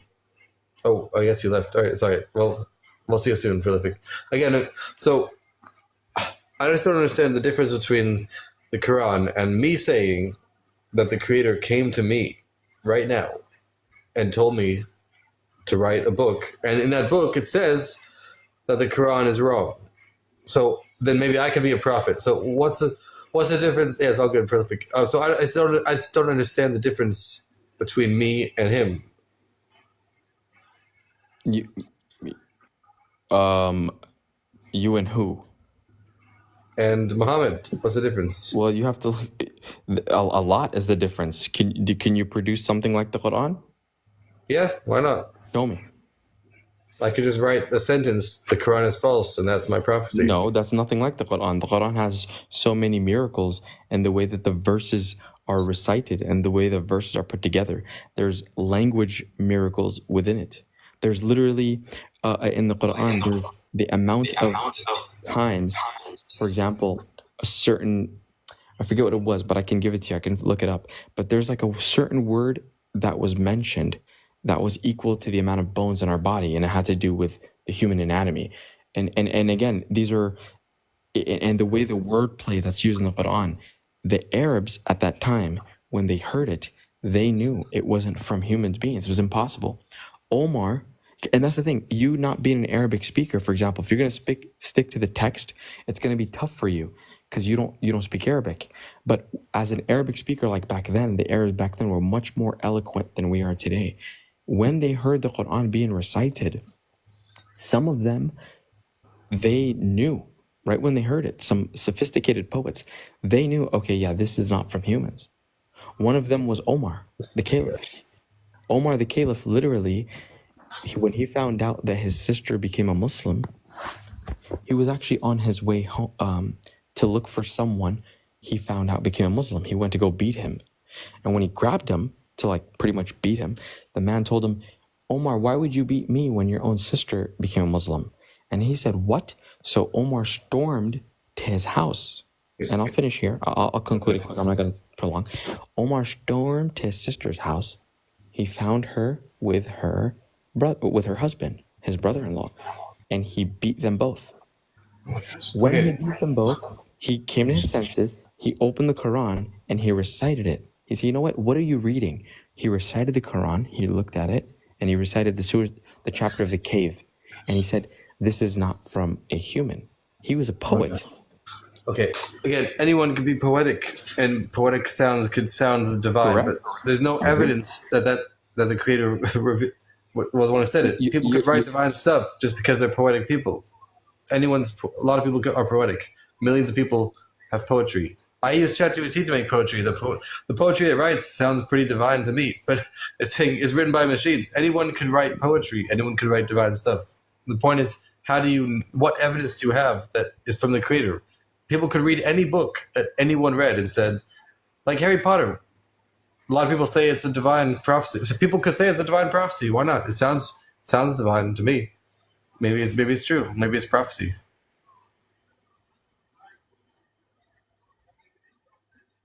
Is it not? I mean, I don't really follow with you too much. I mean, I keep showing you all these evidences. I'm giving you all the answers, but you're kind of using the same arguments. Again, these aren't. It's not evidence. This is like anecdotes saying that people read it and they felt that it was divine, but that's not evidence. It's not feeling. That it is divine. It's just that there's evidence that the people who are reading it said that it was divine, or that it itself says it's divine. That doesn't mean that the evidence that it is. I'm saying the same things that you're saying, I could also say for any book that anyone reads. There's no contradictions in a fantasy novel. Magic is magic. You can't explain magic. There's no contradictions in magic. Someone can wave a wand.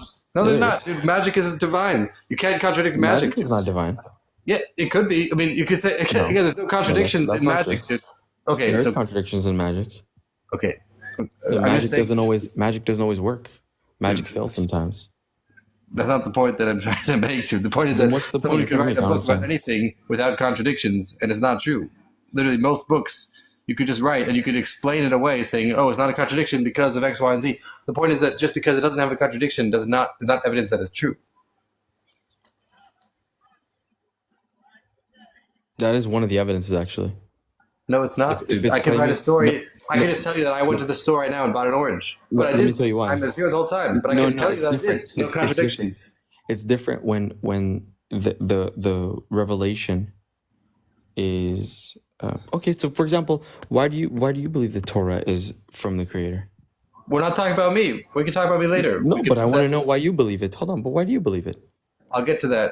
But that's a separate discussion. We're not talking about me. We're talking about you. We're not You talking see what about I mean? No, we're not talking about what I believe. We're talking about the Quran. No, but I also believe in the Torah that Okay. that was revealed to Moses. Not your Torah, Okay. but the Torah at the time of Moses. I believe in that. Okay. But we're not talking about the Torah. We're talking about But the Quran. but do you have a problem with me believing that the Torah was revealed to Moses? I don't have a problem with that, but that's not what we're talking about. Okay, but why don't you have a problem with that? Because that's not what we're talking about. We'll talk about that later. But Jacob, just let's be sincere here. Why Okay. is it that you don't have a problem with me believing that God revealed Moses the Torah? Why? Okay. I guess I didn't want to talk about it, but I could talk about it since you asked. The reason why we know the Torah is true is because the Creator revealed himself to millions of eyewitnesses who saw the Creator reveal himself and tell them to listen to Moses forever. He said, Moses, Moshe. They could millions of people could see a fire descending from the sky with Hebrew letters speaking out of the fire, telling them to listen to Moshe, and that they could hear Hebrew words speaking from this divine fire with millions of angels surrounding all the people. And when Who are this those people? fire, Do we know who they are? the descendants of all the Jewish people. Yes, all of the descendants of the Jewish people. Well, how do we know? How do you know anything? Again, What do you tradition. mean? It can be proven. There's Tradition. preservation. There's biographies. There's oral traditions. Yes, there's oral traditions. Yeah. Do you have oral traditions of all those people? We know that there's the descendants of the Jewish people. Where else did Jewish people come from, dude? There. So I just have to trust you, bro. Nope. You trust the tradition, the unbroken chain of tradition. Okay, what is that unbroken chain? Explain it to me. Explain what? The What is unbroken chain. How do you guys have an unbroken chain? What do you mean? How do we have? We know exactly the prophets and the courts who passed it down. And each of those courts had millions of people that followed them at the time. Okay. Moses passed it down to Joshua. Who Passed are it they? down. Who are these We have the people? list. The thing And the is, list were leaders, and those leaders had people following those leaders. They weren't just leaders out of nowhere. Each of these leaders of the courts had millions of people that were actually part of the people that they were leading. So these not just random people. They were the list that we have are the list of the leaders of the courts, and those courts weren't just random people. They were courts that had people following them. There was throughout history. There's always been. But again, this is why I didn't want to talk about it, because we're not talking about the Torah. I'm trying to ask you about the Quran, and so far no evidence has been divided. Welcome to our new guest. Hi, Mike. What's up? Hello. Hi, what's up? Let me just help you by saying they also had the written scripture showing the exact bloodline they're from. Yeah, Isaac, Abraham, Jacob. Exactly. Jacob's name is turned into Israel, and it shows all their descendants. They're a tribe, sir. That's marked through history. wait, are you Before talking there ever about was a manuscripts? Quran. Wait, are you talking about manuscripts? Yes. When were those manuscripts? They wrote them down. When? The writings. When? after Moshe. Moshe wrote it down 3,336 years ago. No. They wrote them on The one, stones at first. no, the ones we have Yes. today. How old are they? It's not relevant, dude, because we don't have It everything. is relevant today. because No, it's not.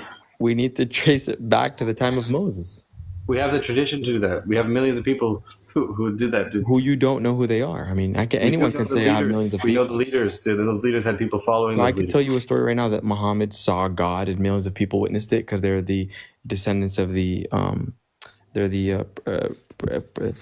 the ancestors of the modern day Arabs. But no one would say Inside that, because the reason why it didn't say that, it could have said that, but it doesn't say that because there's no way to substantiate that. No one would believe it if they published it. No one would have believed that. Yeah, But- no one's. But people did believe. No one would make that claim. No one else could make that claim because Just because you can only someone make the believes claim it if it's doesn't mean true. it's true. But no one else could make that claim because no one would believe it if it happened. If I come out now and say there was 1 million people who saw like an alien land in New York City, no one would believe it because there's millions of people who didn't see it. The fact is, you can't just like say millions of people, because if it's not actually true, people wouldn't believe it. Yeah, but you You don't can't really make know claims it's for other people. You don't know it's really millions of people though. You just have people that say it was millions of people. You just have to trust people. Okay. And the people we're trusting are anonymous. At least in Islam, we have biographies. Do you know something? In Islam, there's a science called the science of isnad, which stands for the science of chain. And if we have the highest standards in verifying something to be true. Do you know, Again, according to Islamic standards, we couldn't prove that George Washington existed. Okay. What you The just point said is- is laughable. Yeah. Mike John, according to Islamic standards, we couldn't prove George Washington existed because we're so strict. Okay. Let me just get this straight. You're saying there's biographies, but the point is they don't go back to anything substantiatable. They go back to one person claiming that his word is true. There's people, you have a chain of people that go back to one person, but that person doesn't have any evidence that is true. It goes back to one person claiming that it's true. It does. There's evidence. Have you Again. ever heard of the Dead Sea Scrolls? Yeah. Okay. What do those scrolls date back to? 1,000 years after Moses. Are you sure? Yeah. It's not about the manuscripts. It's about the tradition.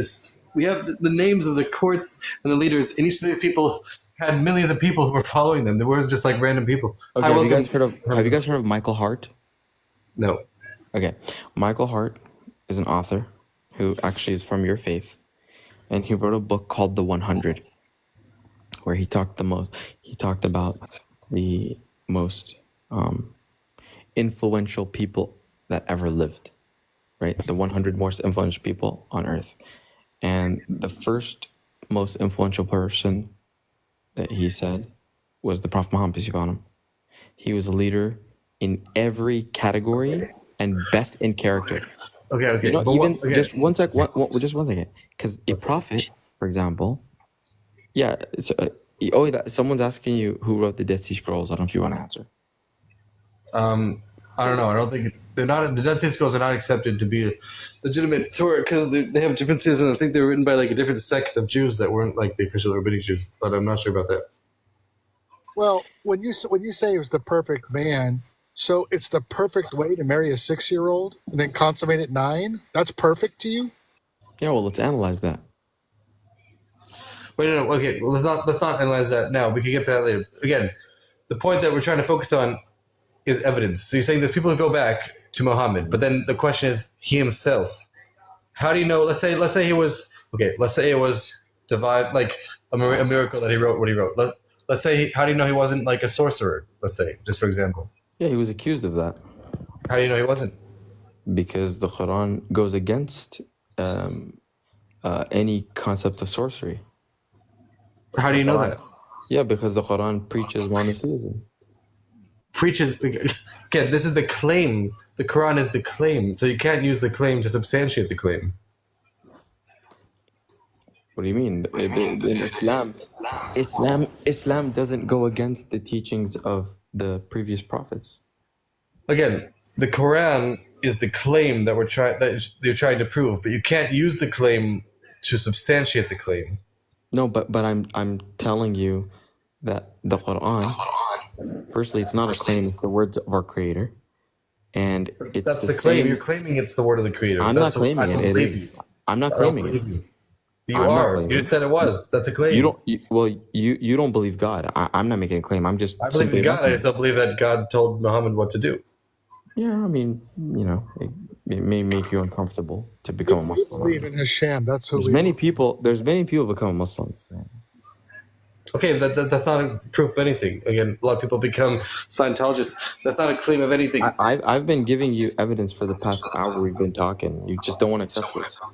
No, but you haven't given any evidence that is true. All you've said is that it says things it says that it's true, but you can't use it to prove itself. I write a book. The book says this book is true. Therefore, the book is true. Like, no, that doesn't make. You have to have outside evidence for why you believe it's true. And plus, at one point of the conversation, you said, "How do we know that those people existed?" Yet you just referred to the very prophets you claimed didn't exist, and you said that the Quran supported those prophets that already existed, according to you. And those prophets are part of the tradition that passed down the teachings of Moses uninterruptedly. with the court that existed during the Prophet's time and the millions of people that followed the court and the prophets. But again, we're not talking about the Torah. We're talking about the Quran. So far, we have not established any external evidence for why it's true, other than just it claiming itself to be true and people reading it and feeling inspired that it's true. That's not evidence. Because it's easy. Because for example, if the Prophet, peace be upon him, during a time of eloquence and poetry, came with this, was revealed the Quran. Sorry. One sec, Mike John. One sec. I've been listening for a couple minutes now, and I can tell you that. Let me just land this plane real quick. The Quran actually recites. Okay, go ahead. Thank you, brother. Hi, welcome, Hanif. I'll get to you in a second. During a time of eloquence and poetry, right? The Prophet, peace be upon him, the Quran was revealed to him, and those Arab pagans, all they had to do was just simply falsify the Quran. They could produce something that's, because the Quran openly challenged them and told them, if you believe that this is from other than Allah, then produce something that is better than it, more eloquent than it. And that's all they had to do. But guess what? They were not able to. Until today, no one's able to. Yes, we're able to. What is eloquence measured by? That could mean anything. Anyway, back to Nehemiah. In the Arabic language. Talking about the part where Al-Jafar wanted to know where the sun set, so he followed it, and it set in a murky pond because in the 7th century they thought the world was flat. You mean that kind of science in the Quran? No, the Quran actually says the earth is like a sphere. There's a verse, literally. Where? You know, when the world thought the earth was flat, the Quran actually claimed it was no, flat. actually, the Torah already addressed that 50. The Greeks, the Torah and the Greeks knew the earth was round. I can give you the exact verse the Torah did that. Yes, that's true. And even the Greeks, in the Greek king Ptolemy, 2,400 years ago, he had a model of the universe where the earth is clearly round. Isaiah was before them. Isaiah said in Isaiah 42, 422, it's he that sit upon the circle of the earth. That's called correct science. Yes, that's true. Anyway, regardless, for example, the Quran also mentioned that the Persians defeated the Byzantines in one of their battles, and it also recorded that the Byzantines would defeat the Persians, and that's actually what ended up happening. How long? Okay. Before or after? It was before. It was saying that it was going to happen before it happened, and it happened. It actually ended up happening. Okay, lucky guesses. Okay, fine. You're right. It could, like, you can say that, hey, maybe it's a lucky guess, but what if every single time it comes true and you're never wrong? When do you eventually accept it to be from God? Not necessarily. Again, people claim sorcery. Why would you not say it's sorcery? Yeah, that was one of the things that they accused him with. What refutation do you have that it's not sorcery? I'm showing you how it's not sorcery. Because you're not. Because the Quran is based on our natural inclination. It doesn't go against sound reasoning. There's not a single verse in the Quran that goes against. I want to get to the new guests. Yeah, let's get to Nehemiah and then Hanif afterwards. Yeah. Could I ask you a question, Mighty Slave? What does Quran mean? Recitation. Now, what is it reciting? The words of Allah. The Quran is actually reciting the scriptures, the Bible. All right, and that could be proven. So the quote-unquote prophet Muhammad, he's actually not a prophet at all. And the scriptures actually prove that. Wait, the how is it Most reciting? High... Hold on, how is it reciting? But by trying to you. take the Quran is reciting the Bible, but the Bible is literally just books by authors that had their own opinions on stuff. Oh, no, they didn't have their own opinions. Their words actually came from the Lord. They didn't just come out of nowhere and just start writing. Okay, how did Judas die? What does that have to do with anything? Because I'm showing you how the Bible contradicts itself. Actually, it doesn't contradict itself, and I'm about to prove it to you. Okay. Right? So, and I like to prove it by scriptures. I don't want to just talk. So, I'm check this out. Well, Nehemiah, let me ask you a question. We don't want to jump around. It's going to be like confusing. Let me ask you a So question. check this out. This is the book of Amos. We'll get back to you in a second. Can we just back to, I think Hanifa wanted to say something in the meantime. We'll get back to the discussion. Yeah, Hanifa, did you want to say something? Yeah, shalom, salam alaikum. Hello. Nice to meet you. So, I mean, I've heard a lot here, and actually, the host. How do I pronounce your name? Oh, my screen name you could pronounce Osmos. You call me Yaakov or Kobe also. Okay, so Osmos. I'll have to send you a message after this as well because I have something else I wanted to talk to you about. But all right. But for Nehemiah, at the bottom of the screen beside me, what is? I think that before you say that someone's not a prophet, you have to establish what are the parameters of prophethood. What has been established? I actually wasn't done.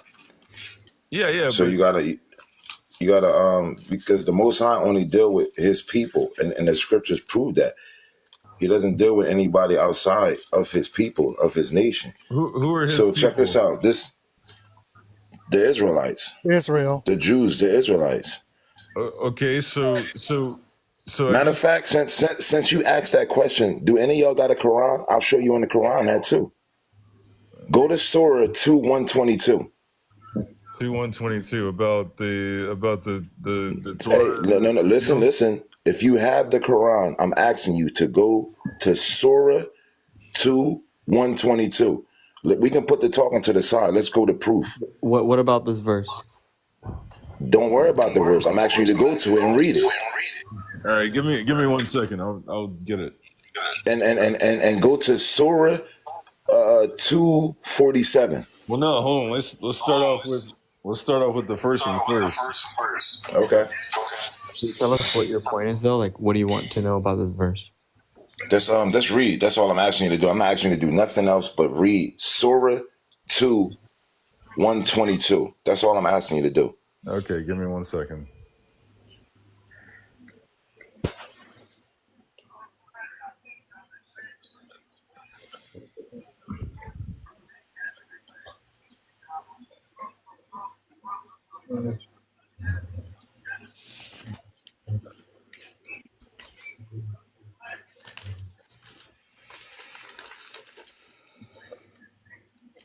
is this hard to find or what?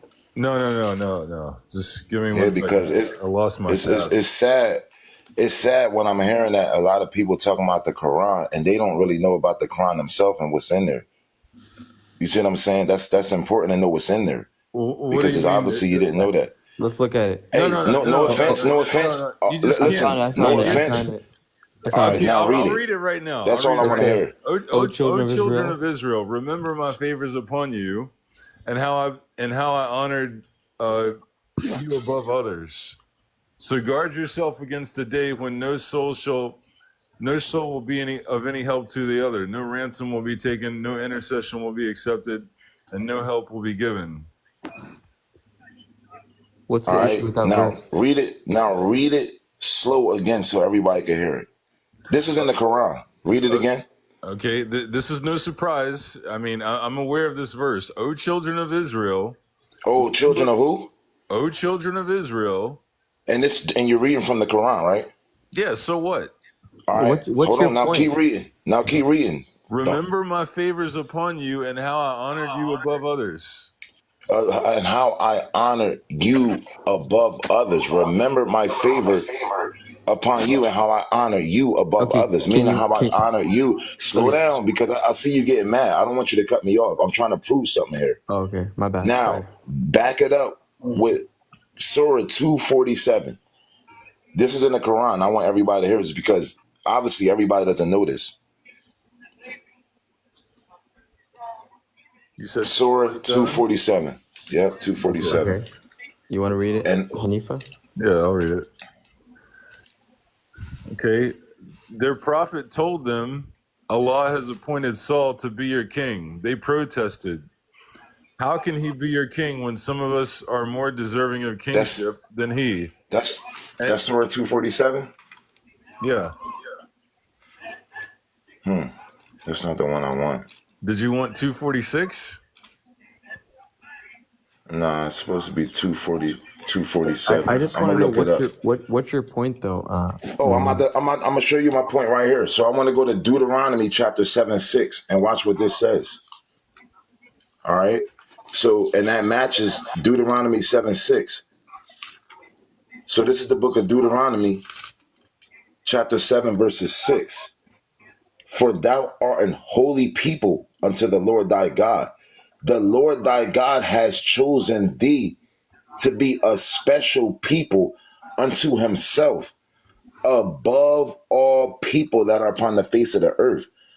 Above all people that are upon the face of the earth. So the Most High has a chosen people that's on the earth. Just like the Quran said. The Quran even says that the children of Israel, it doesn't say the children of Ishmael. It doesn't say the children of Ishmael. It says the children of Israel. It's a difference. But that's in the Quran. Okay, So what is that?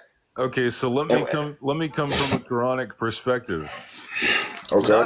Not only does the Quran convict Muslims for whatever for whatever wrong they might do, but it also convicts Christians and Jews.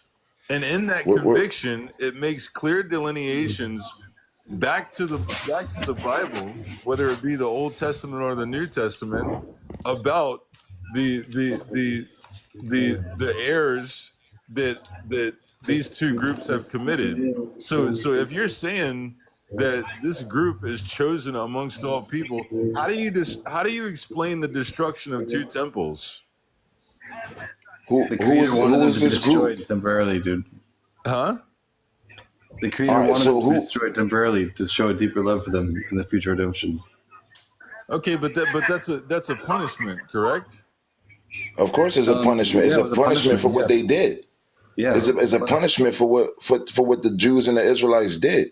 Yeah, many times it's like punishing them is showing that He loves them. I mean, why would He punish them if He didn't love them? Okay, that's why we're supposed to spank our own kids. Yeah, I don't disagree. We correct them in love for their good. We don't spank bastards. Okay, the other children. We spank our kids. Okay.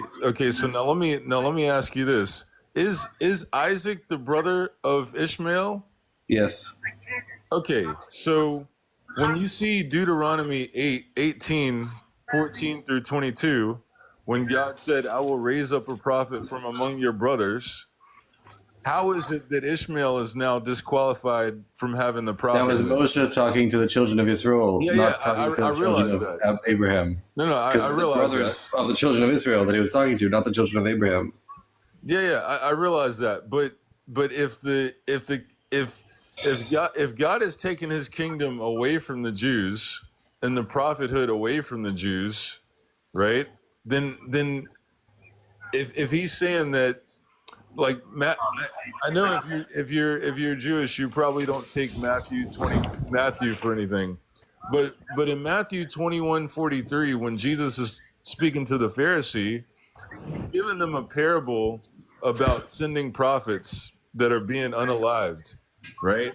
So God is sending prophet after prophet after prophet, and they're being unalived, right? What point are you trying to make? Yeah, what's the point you're trying to make? We don't accept Matthew. We don't accept. I don't know what you're trying to say. Okay, it's Jesus told the Pharisee, the kingdom of God will be taken away from you and given to another nation bearing the fruits thereof. We don't accept that source, first of all. Here's the thing. Hold on, let me answer that. Let me answer that. Nehemi, you might accept it, right? You accept John, right? I accept the whole volume of the book because I know the book is the truth. There's two different conversations going on, different people. Judaism, we do not accept John. We don't accept Acts. We don't accept all these Christian works.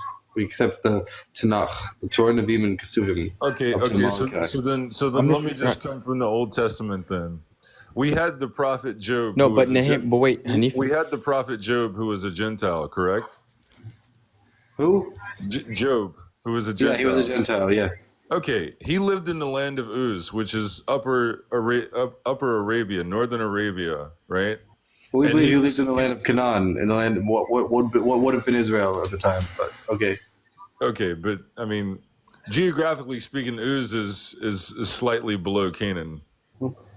Maybe. Okay, let's say that is. So what's the point? What point are you making? And Job is not a prophet. Okay, the point is that a prophet can be a Gentile. It doesn't have to always. That's not true.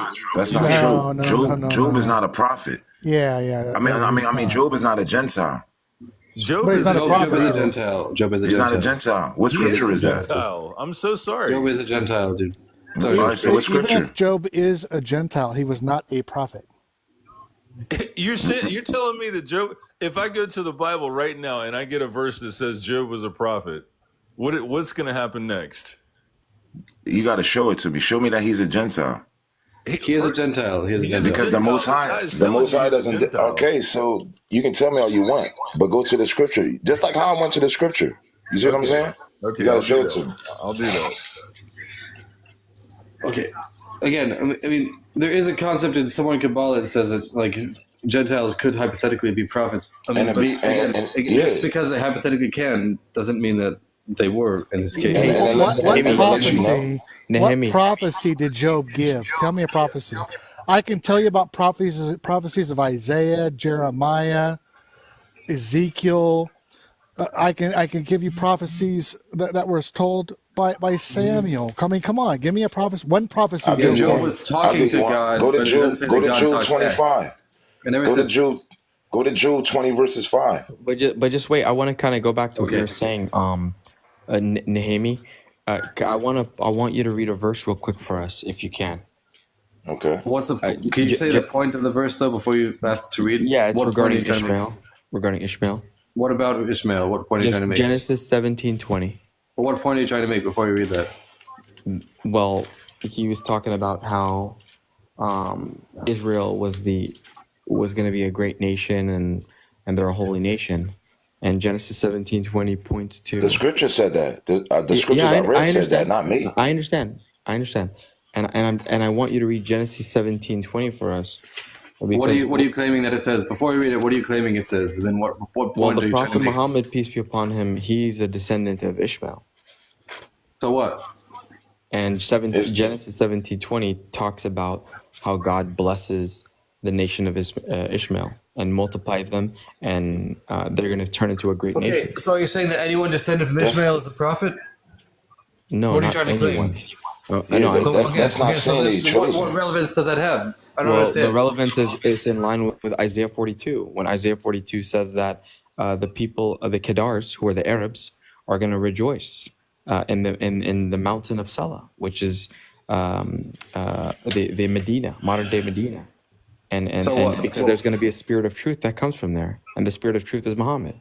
That can mean the spirit of truth can mean anything. Well, how do you know it's Muhammad? Because who else is going to make the Kedar, the people of Kedar rejoice in Medina? Could be anyone. In Medina?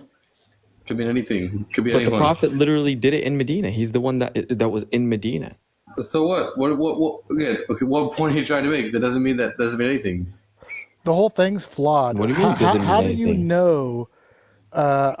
You can't even prove by the Hebrew scriptures, okay, that gives the exact bloodlines that Muhammad was a descendant of Ishmael. Yeah, actually, Muhammad is not a descendant of Ishmael. The Canaanites were from Africa, okay, but let's just say for a moment they're Canaanites. Just for a moment, I could believe that because Canaan raped Noah. Canaanites are not. The Arabs don't come from Africa. No, don't even go to Canaan. We're gonna just stop it right here. So Adnan was a descendant of Kedar. Adnan was also a relative of Prophet Muhammad. So what verse? Isaiah 42. What verse? What verse is that? Hold on. In the Torah, it actually God actually tells Abraham to listen to his wife, and basically kick Hagar the mother out because Isaac will be the seed. Yes. Okay. Okay. Now, what does the name Ishmael mean? It means God hears him. Correct. All right. Ishmael. So God Himself named Ishmael. Yeah. No. In the desert. So Ishmael was given a promise. After he kicked them out and said Isaac will be the seed. Yes. Yeah, Isaac is the descendant of He gave him a bottle of water. Right. But here's the problem. If you're What's the problem? Abraham, and that's your son, who is not a bastard, he was married to Hagar, right? You guys can't throw Abraham under the bus and just say, "Oh yeah, he kicked Ishmael out." No, he was obeying God's command. He was being a dutiful servant of God. Exactly, but why did God tell him Who's that? his chosen? Because Who's his chosen? Isaac was the chosen seed. He said he's gonna make his also a great nation and fruitful as well. They might have been a nation of 12 princes then. Let's just understand that part of that involves a monotheistic future of some sort, right? Okay, so let's read the scripture. The Let's prove bloodline of a tribe. Wait, Nemi, Isaac's son was Jacob, whose name was turned to Israel, and all those descendants no are a one is tribe. But denying- no one- Hanifa, yeah. Hanifa, go back to the Kedars though. I want you to keep going on that lineage. What verse is that? Isaiah 42, what verse? Yeah, so it's Isaiah 42, 10. It says, sing What? to... Yeah, What verse? 42, 10 to 10. 42, 13. You can read that. Sing to the Lord a new song? What does new song mean? Wait, what does new song mean? New Could law. mean anything, what? Song means law, doesn't it? It means monotheism. Song means a song that you sing with the tune. No, it means No, that's not what it monotheism. means. That's That's not what a it means. song means. It's a melody No, that you that's not sing what with it a tune. means. That's not what it means. It's praise from the What end does of the it earth, mean? those who go down to the sea and those who therein, the islands and their inhabitants. Doesn't say anything about Okay, Muhammad. Keep going. Let's get a geographical reference. He's talking about the mountaintops of Sela, right? Where does it say that? Correct. Where does it say that? Number 11. The Read 11. mountaintops. 42, 11. Now, The desert and its cities shall raise their voice. Kedar shall be inhabited with villages. The rock dwellers shall exult. From the mountain peaks they shall shout. Okay, Okay. now That let could me mean anything. let What me does that elaborate on that. Let me elaborate on that. The cave Based on what? where Muhammad got his revelation was at the top of a mountain. That's a legend. Again, this is the claim, but No, this is documented. But a documented claim. Okay, right. During No, pre-Islamic times, there's a group called the Hanif who were neither Jews nor Christians, but they were monotheists. They were Abrahamic monotheists, right?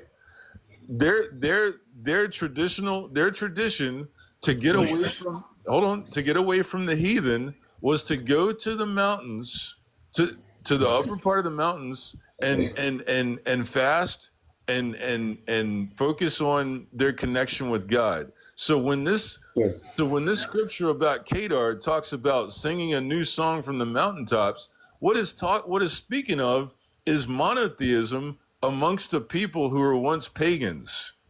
Not necessarily. It can mean anything. No. Okay. So then please explain to me how it is that in 2 generations, right, from us, the Arabs who were walking through the desert barefoot, drinking camel milk, and eating dates for breakfast, lunch, and dinner, how they have seen that blessing that God promised Abraham and Ishmael from thousands of years ago. These people have oil, they have some of the tallest buildings in the world, and they have plenty of money to support all of their people within their nations. And Not only That's the that, blessing on them. That's Not a only blessing that, on them. What are you trying to make? What are you trying to make? That's a blessing. not only that, That's a blessing on them. Wait, Nimi, That's Nimi, a blessing not on them. only That don't that- mean that they're chosen. No, wait, That don't mean that they're We're not chosen. saying that they're Hold on, chosen. Nimi. We're saying that they have monotheism now that is Abrahamic, and you cannot deny that because We're not Yeah, but denying they- that. but they denying follow the monotheism, Bible. monotheism, but what point are you making? the point that I'm making is that at some point the prophethood had to be switched so that all of Okay, the so now you got to show the scriptures. Hold on. No. The prophethood had to be switched so that all of the descendants of Abraham could be monotheists. So where the scriptures at proving what you're saying? Okay, let's just back up. Let's back up. The Again, Quran. the claim. Let's go back to the discussion. The claim was claimed that the Quran text was dictated by the Creator, and everyone else is saying we don't believe that's true. What evidence is there? That's the discussion we were originally having. Okay, so my angle would be that it's very clear that since the Quran claims, right, Muhammad himself claims that he follows the religion of Abraham. It's called Din Hanafiya or Milati Hanafiya or Hanif, right? So since he's coming in the name of Abrahamic monotheism, right, as a prophet, then I don't know what else there is to say. I mean, the Quran commands Muslims. What do you mean? The Quran commands Muslims to follow the religion of Abraham and worship the God of Abraham. All right, so Quran, so Muslims don't have a God. Okay, no, one second. Okay, but The God is the God of Abraham. okay, one second. One second. But okay, again, but the question is, what evidence do you have that this text was given by the Creator? That's the question.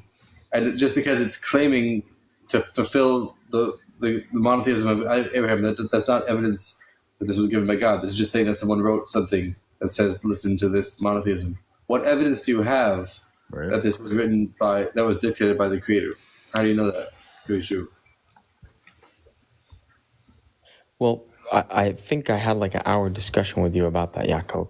But we never got to any, because all you said was that it doesn't have contradictions, that it doesn't go against human nature. Those are not evidence. No, more than that, I give you more than that. Within it itself is not But evidence. Jakob, I guess the question is, what do you qualify as evidence? Right. Other people seeing an angel, any kind of evidence.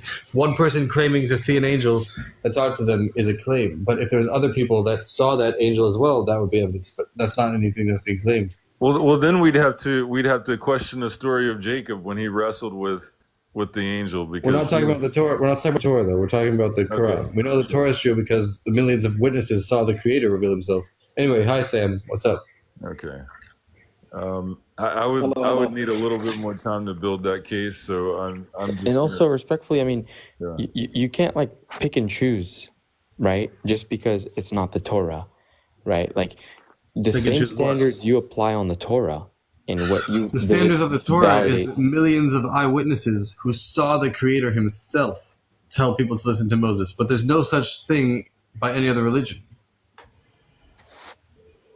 Millions of people that we don't know who they are. They're anonymous people. That it's just a story.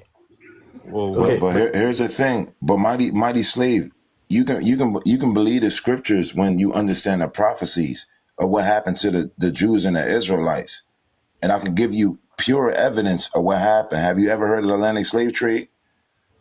Okay, let's get back to mighty slave. Yeah, that's a whole. Hold on, real quick. Let's get to a new guest. Let's get to a new guest. He just came. Hi, Sam. What's up? Hello. There's so much to unpack here from every angle. Yeah, let's see it. First of all, I don't know why Hanif is claiming that Muslims follow the same religion as Jews did, or the same that Abraham did, when you guys believed in Ishmael being a prophet and the Israelites never believed in that. So obviously it's not the same religion. Well, when you say Jews, we don't come here and start changing the religion, then the burden of proof lies within you. Well, Sam, wait, one sec, Hanifa. Let me just clarify one thing. Can you show us any Israelite that believed in Ishmael as a prophet? Okay. Then we can understand that Islam and Jewish is just a continuation of the Jewish religion. First of all, was Abraham a Jew or a Christian? Yeah, he was a Jew. No, he was not. He wasn't even a Jew yet. He wasn't even a Jew yet. Exactly. He's the forefather of them. Yeah, you can't be a Jew until you get to Moses. Wait. So Jacob wasn't even a Jew yet. Someone said yes, he was. Who was that? Me. How could Jacob be a Jew when he had a son named Judah? That's where the Jews come Jew from. is a borrowed term that means an Israelite. Jew is a borrowed term. No. We're talking about Abraham. Name. Also, Abraham was metaphorically called Israel. He was the father of Jews. A Jew means someone who accepts monotheism, essentially. Yeah, you're correct about that. But he did not live after Moses. He didn't live during when the law was brought down. Yeah, but that's a different category of people. So he can be considered the father of Jews, but he can't be considered a Jew. Again, Jew. Okay, hold on. But that gets back to hold on, guys. That gets back to Isaac being the seed again. Isaac's son is Jacob. Jacob's name is turned into Israel. That's where the 12 tribes come from. Wait. Do you understand now? The word Jew, where does it come from? Does it come from the descendants of Judah? It comes from Judah. It's a nickname. Exactly. It's a nickname based on Judah, but it's a nickname that refers to all the children of Israel. It's a nickname. That's not true. Wait, That's not true. One second. Wait. Children of Israel, right? Israel being Jacob. Exactly. So again, Mike, Abraham is not a Jew technically. He is the father of the Jews. He's the father of Isaac, the chosen seed. Yeah, right. But that doesn't make him a Jew. Elohim. That doesn't make him and a his Jew. son is Jacob. His name's turned to Israel. That's the line of the promise. So Abram was Abram before God named him Abraham. But that doesn't make him a Jew now. Do you understand that? The Jews didn't come with the law of Moses until almost 1,000 years later, 700 years later. Did they believe in the same God? Did they believe in the same law? Yes, Abraham believed in the same God that the Mosaic law. Would it be fair to say? But that God that Abraham believes in, I'm sorry, if the Israelites didn't believe in Ishmael as a prophet, that Abraham wouldn't have believed in him as a prophet? You're missing the point about Ishmael. We're not really so much. We're not concerned about Ishmael. Israel was the son of Abraham. You're according correct. To the Israelites, Ishmael is not a prophet. According to but you Ishmael guys, was. Ishmael is a prophet. But God told Abraham to listen to his wife and let Ishmael depart because Isaac is the seed, the chosen. Okay. Just as Israel is the chosen nation by God. Great. You all act as if God mentioned Ishmael for absolutely no reason at all, right?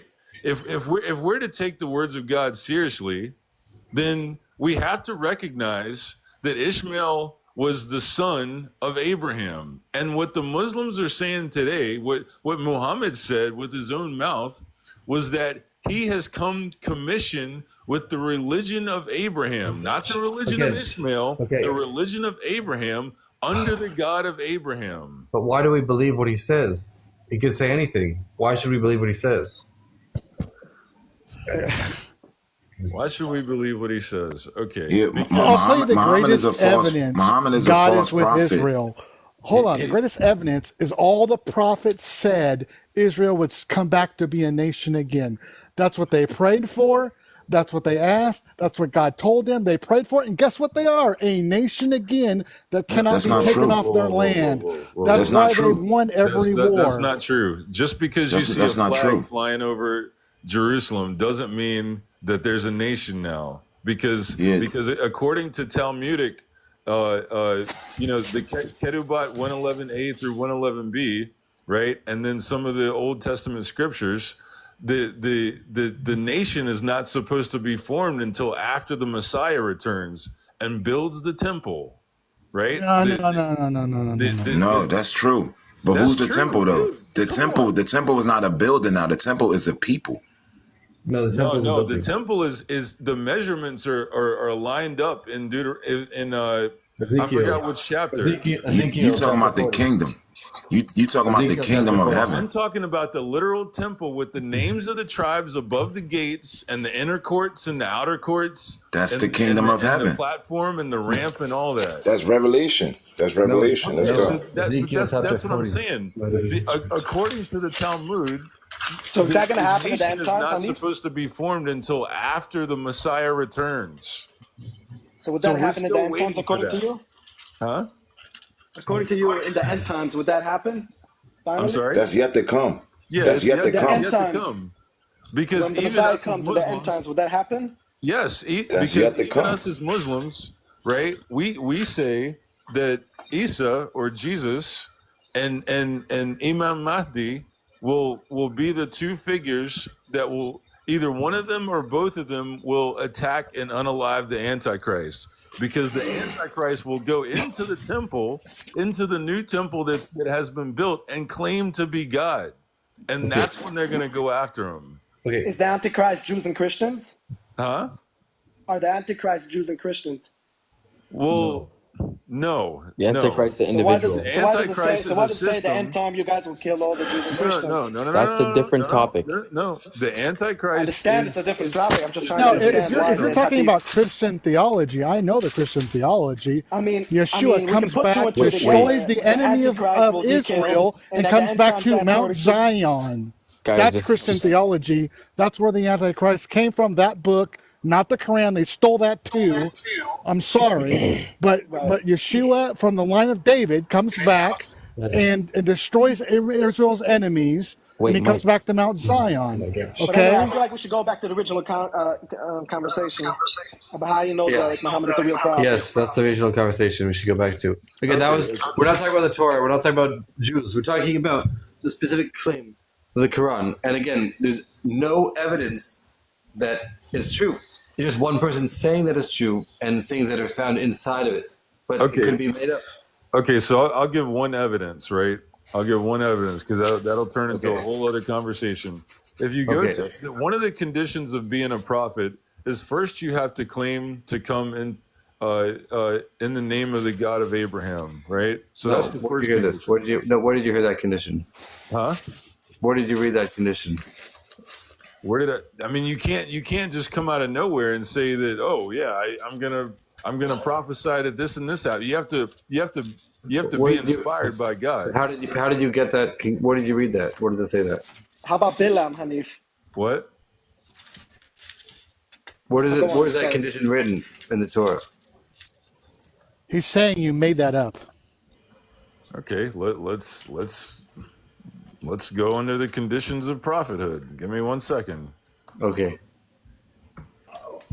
I'd like to get back. We understand Abraham's name, father of many nations. Yaakov. There's many nations. Ishmael. You realize that Abraham had more sons than Isaac and Ishmael, right? He married again, married Keturah. He's the father of those nations too. But Mike John, only Isaac, he said, is the seed. Mike John, are you? That's what's important. Mike John, sorry, but are you a Christian or are you a Jew? Like, what's your religion? What does that matter? I'm telling you about the Torah. So I can know how to talk to you. Should I talk about John or should I only talk about the Old Testament? The host does not want to talk about John. He wants to talk about the relevant topic of whose Abraham's descendants are, which one's the chosen seed, and why it matters. So how do you qualify someone to be a prophet or not, Mike John? The scriptures back it up. That's what I'm going to read right now. It's too much talking. His prophecy's coming true. So this is the book of Joel, chapter 2. This is the book of Joel, chapter 2, verses 27. It reads, "And ye shall know that I am in the midst of Israel, and that I am the Lord your God, and none else." You hear that? And none else. "And my people shall never be ashamed." So he's only dealing with one people, all right? And he only reveals his secrets to one people on this earth. That's the children of Israel. So, Nemi, at that time, yes, but not anymore. There's no at that time because he does not change. Yes, because there's a new spirit of truth that was prophesied. Okay, now back it up with the scripture, just like I just did. How do you know that? That verse that you're mentioning, Nemi, it doesn't really apply to the topic that's at hand. The topic at hand. What's the topic at hand? The topic at hand is how do you qualify who's a prophet or not? Because they only come through the children of Israel. How does that not matter? Like, how does that? Why do you keep? Where does Muhammad come through? Why do you Noah? Wait. Why do you keep going around the promised seed? Why don't you address Isaac's spot? Wait. What did God mean when Isaac is the seed? Hold on, Mike. What does that mean? Tell me what that means. Mike, just hold on. Let me talk to Nemi.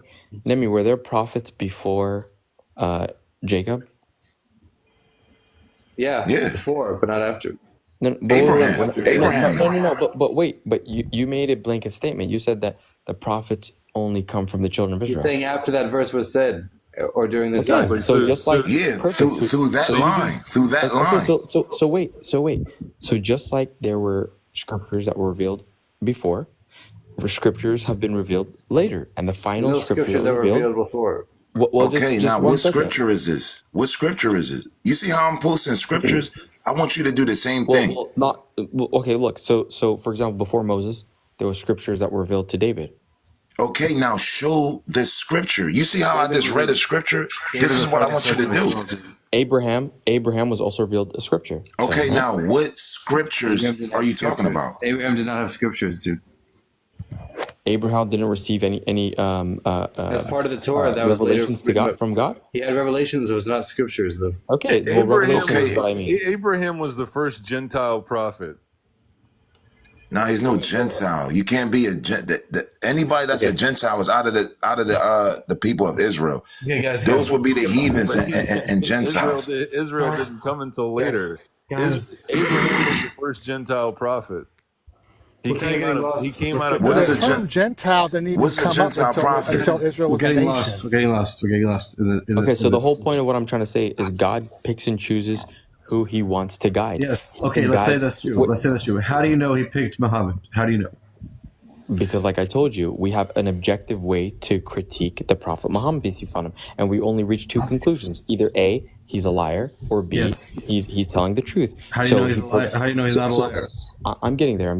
Okay. So A, we have the Quran, which is the words of our Creator, the revelation from Allah to the Prophet Muhammad, and we have the Hadith, which is the sayings of the Prophet, the prophecies that he's made that have already came true. So now the burden of proof is on you guys, because he's provided you his evidence. He put it on the table, and now you have to show us how he's not a prophet. That's not. But again, what you're claiming is prophecies. People claimed it was true before these so-called prophecies came true. So why did they claim it was true before that? No, some prophecies existed during their lifetime. Okay. So you're saying that's because someone can predict some things, therefore they're a prophet? No, there's a difference between a prediction and a prophecy. What prophecies came true that the Quran predicted? I could tell you lots about the Torah's prophecies.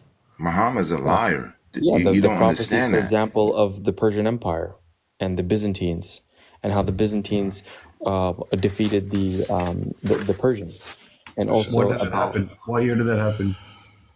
I mean, I can look up the year for you, but it's in the Quran. It's mentioned. You can look that up. I'm saying, what source do you have that happened besides for the Quran, and what year is that? I mean, that's the Assyrian-Byzantine War. That's like what? Hold on, let me look it up. All right. But listen, the Bible is the most. The Bible is a very truthful book. It explains who the real Jews and Israelites are, and you can tell by the prophecies today that's on them right now. All right, and the real Jews are not in the land of Israel right now. They're still scattered amongst the nations, in the lands of their captivities, like the scripture says. Yeah, another prophecy in the Quran. Wait, one at a time. Wait. Wait. Mighty slave. Why you cut that off? Why you ain't answer the question? I said the scriptures in the Bible prove who the real Jews are by the prophecies. When the real Jews get back in the land, there's going to be no more war. There's still war in that land. Also, the scriptures, Luke 21:24 says that. We don't accept that, though. I know what y'all don't accept. You don't even accept the Messiah. We don't accept Mr. J. Yes, we do not accept him. Right. You don't even accept the Messiah. But the scripture proves that the Messiah is real. Yes, and when he's real, but he's not the Messiah. Yeah, I know what you accept. I know what's going on. Okay. So why didn't you ask that, mighty slave? Why not ask what? When I said that the real Jews and Israelites are not in the land right now, because I don't believe in your books. They be? I don't believe in your books. Some of them are. What is a real Jew?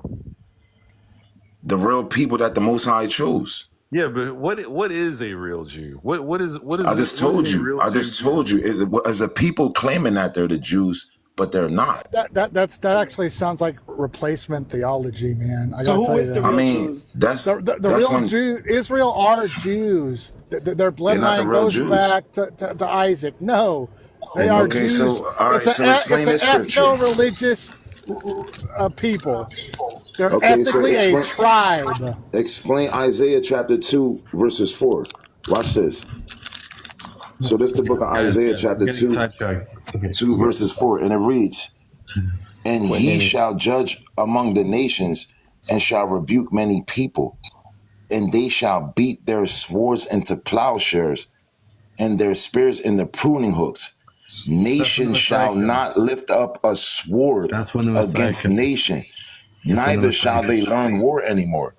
That's a messianic prophecy. That's when the Messiah comes.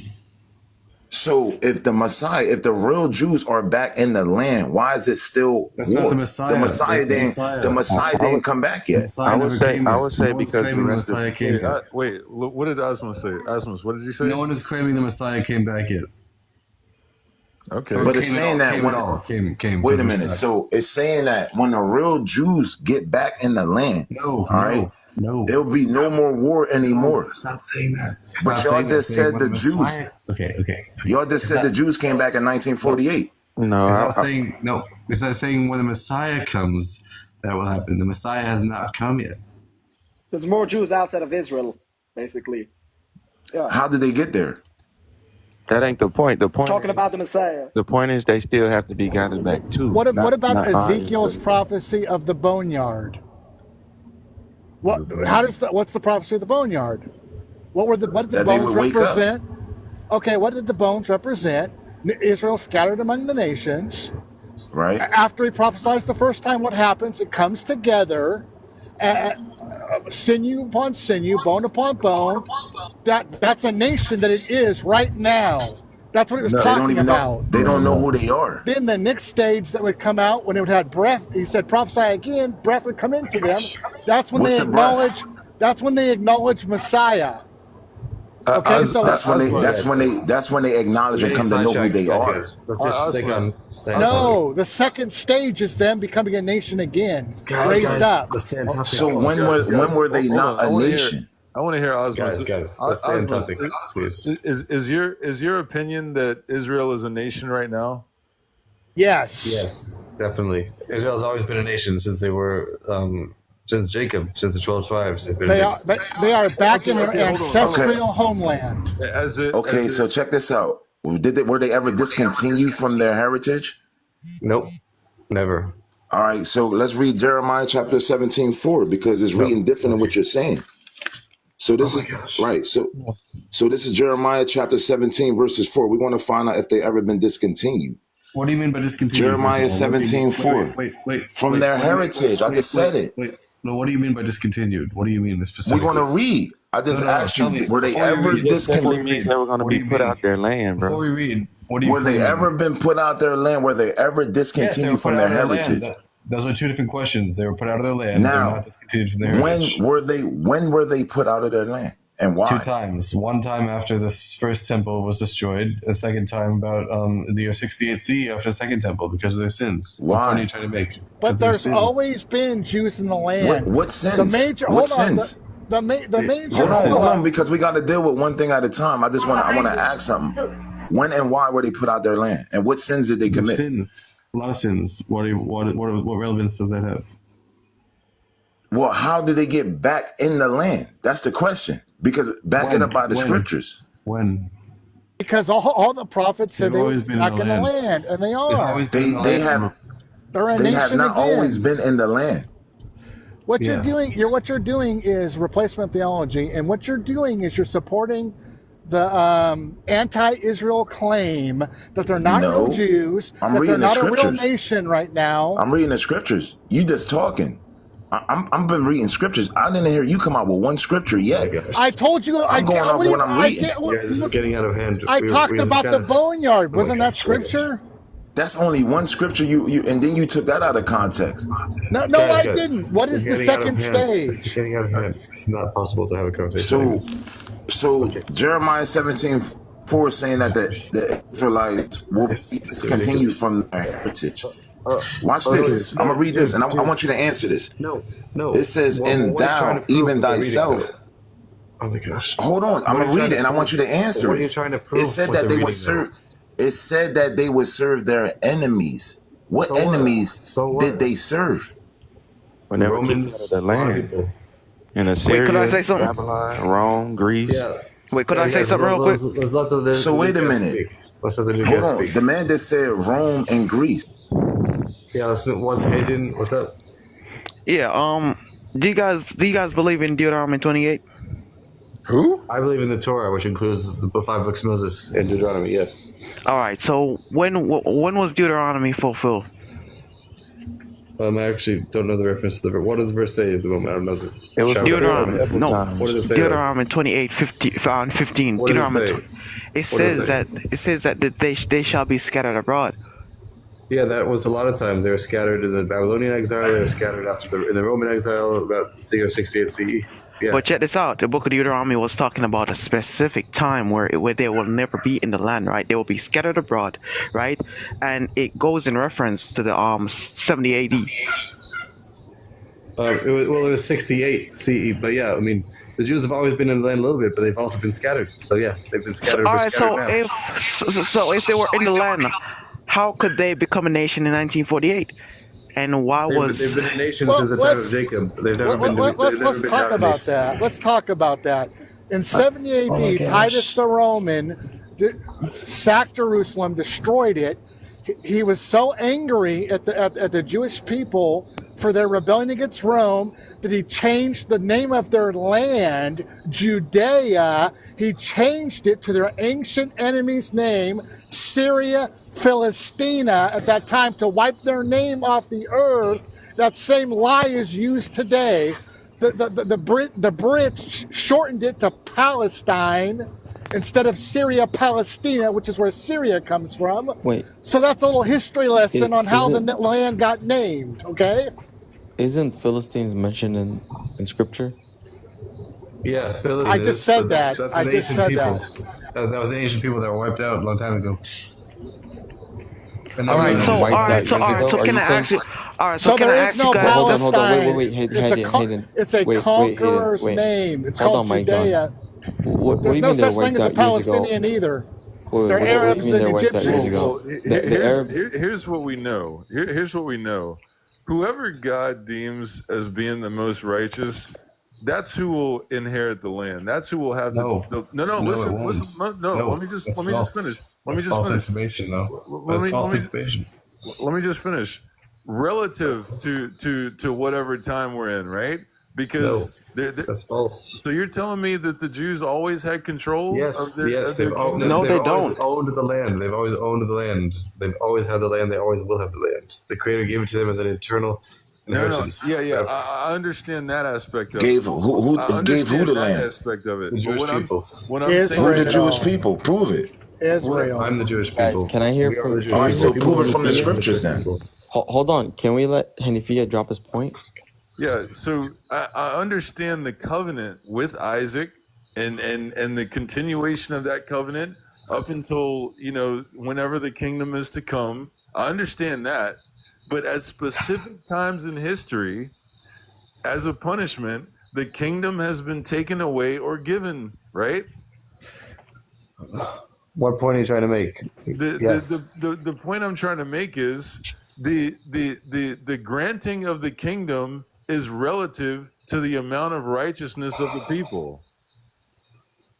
Okay. So if it's prophesied that the kingdom will belong to so and so at the end of time, then okay, fine. But are you righteous right now? So why do you accuse the Gentiles of desecrating his holy mount? Are you trying to say that Islam or the Islamic religion is righteous? Is that what you're trying to say? Did that come out of my mouth? Is that what I said? That's not what he said. I'm just checking. Mike John, you missed the point. If you want to get specific, right? When the Crusaders were going back and forth with the Muslims, it was the Muslims that invited the Jews back to the city of Jerusalem because the Christian Crusaders had come through and unalived every single person in the city, right? Because the Muslims at that time understood that there cannot be a Holy Land without the Jews. All right, so could you could you present? That's history. All right, could you present a prophecy? Could you present a prophecy where the Bible, where the Torah or the Tanakh say that some other Gentile group will put Israel back in their land? We'll put them back. It doesn't. It doesn't. Did Cyprus do it? Or Cyrus? I've already established that in the Torah too. Yeah, but we don't. I mean, I wouldn't be familiar with the prophecy. Yeah, and also, I've already established to Yaakov, to the host, why the Torah is unreliable, and we don't abide to the Torah for that reason. We haven't finished that discussion. We Yeah, know I've we have already an unbroken explained to you chain how of tradition. No, Deuteronomy. we have an unbroken chain of tradition. So for the leaders of the generation, each of those leaders had millions of followers, and there's no broken links. It's not possible to say it was written at any other time. There is the oldest manuscript came 1,000 years after It's not Moses. about That's manuscripts. It's about the major broken tradition link. that goes back millions of people, 2 millions of people, and Yeah, we but- know the exact leaders of those generations. Yeah. Those leaders had millions of followers, so Right, it can never be made up. The point that I'm saying is those millions of followers that you're saying, we don't know who they are, and We know it who was the just leaders transmitted were. by anonymous authors. We know who the leaders were, and those leaders had a people behind them. They weren't just one person. We know that there was a people. So hold and those on. leaders, we know exactly who they were. The hypocrisy is astounding. You're saying the Hebrew scriptures are unreliable. We don't know who the leaders are, but of course the Quran, we know exactly where Muhammad came from. Well, we're we not know on the exactly Quran. from where that. Oh, Mike, come settle on, down. man. Well, we're not settle on the down, Quran Mike. right now. We are. That was the discussion. Let me ask you a question. We're talking about the preservation of the Torah. No, we were actually talking about the Quran. How come originally. the Roman historians, when they wrote all these records about their ancient enemies and Israel and the land and their rebellion, they never mentioned Arabs? The church, Never, not once. The church. Not once did the Romans We're do not it. talking about. We're talking about preservation of text right now, not race. So we're talking about how the Torah. We were talking about. Wait a minute. Would Israel be a race? Wait, hold on. Would Israel be a race? No, I'm talking about No, him it's not a mentioning race. Arabs. It's not a race. Oh, hold on, Asmus. Let me ask. That's you a not what the question. scripture's saying. Let me ask you a question. I was researching last night, right? And I was having a discussion with another group, and we found a difference between the Masoretic text. Oh, sorry. What point are you trying to make? The Masoretic text and the Dead Sea Scrolls. Okay, what point are you trying to make?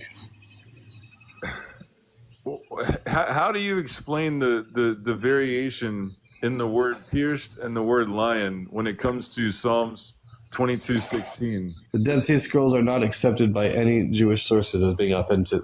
They're written by a heretical group that were not considered standard Judaism. That's why they were buried, because they were not accepted. So they have no meaning. No, hold on. Let me ask, because now I'm curious. What do you have? Is there evidence as to which group this was and who they were? Like, who were they? What was Look it up in Wikipedia. I mean, I forgot the references, but it's well known who they were. They were not the rabbinic Jews. They were other heretical sects. Were they from the Upper Kingdom? Were they from the Northern Kingdom? It could have been either one, but not all the Jewish groups at the time were accepted. There was a lot of different groups, like the Karaites, the Baitosim. So the Masoretic text stands over all the text. Yes, absolutely. Oh, wow. It's the one that Moses received from the Creator directly, word for word. Okay, all right. Thank you for that. Yes. All right, host. Could I ask you something?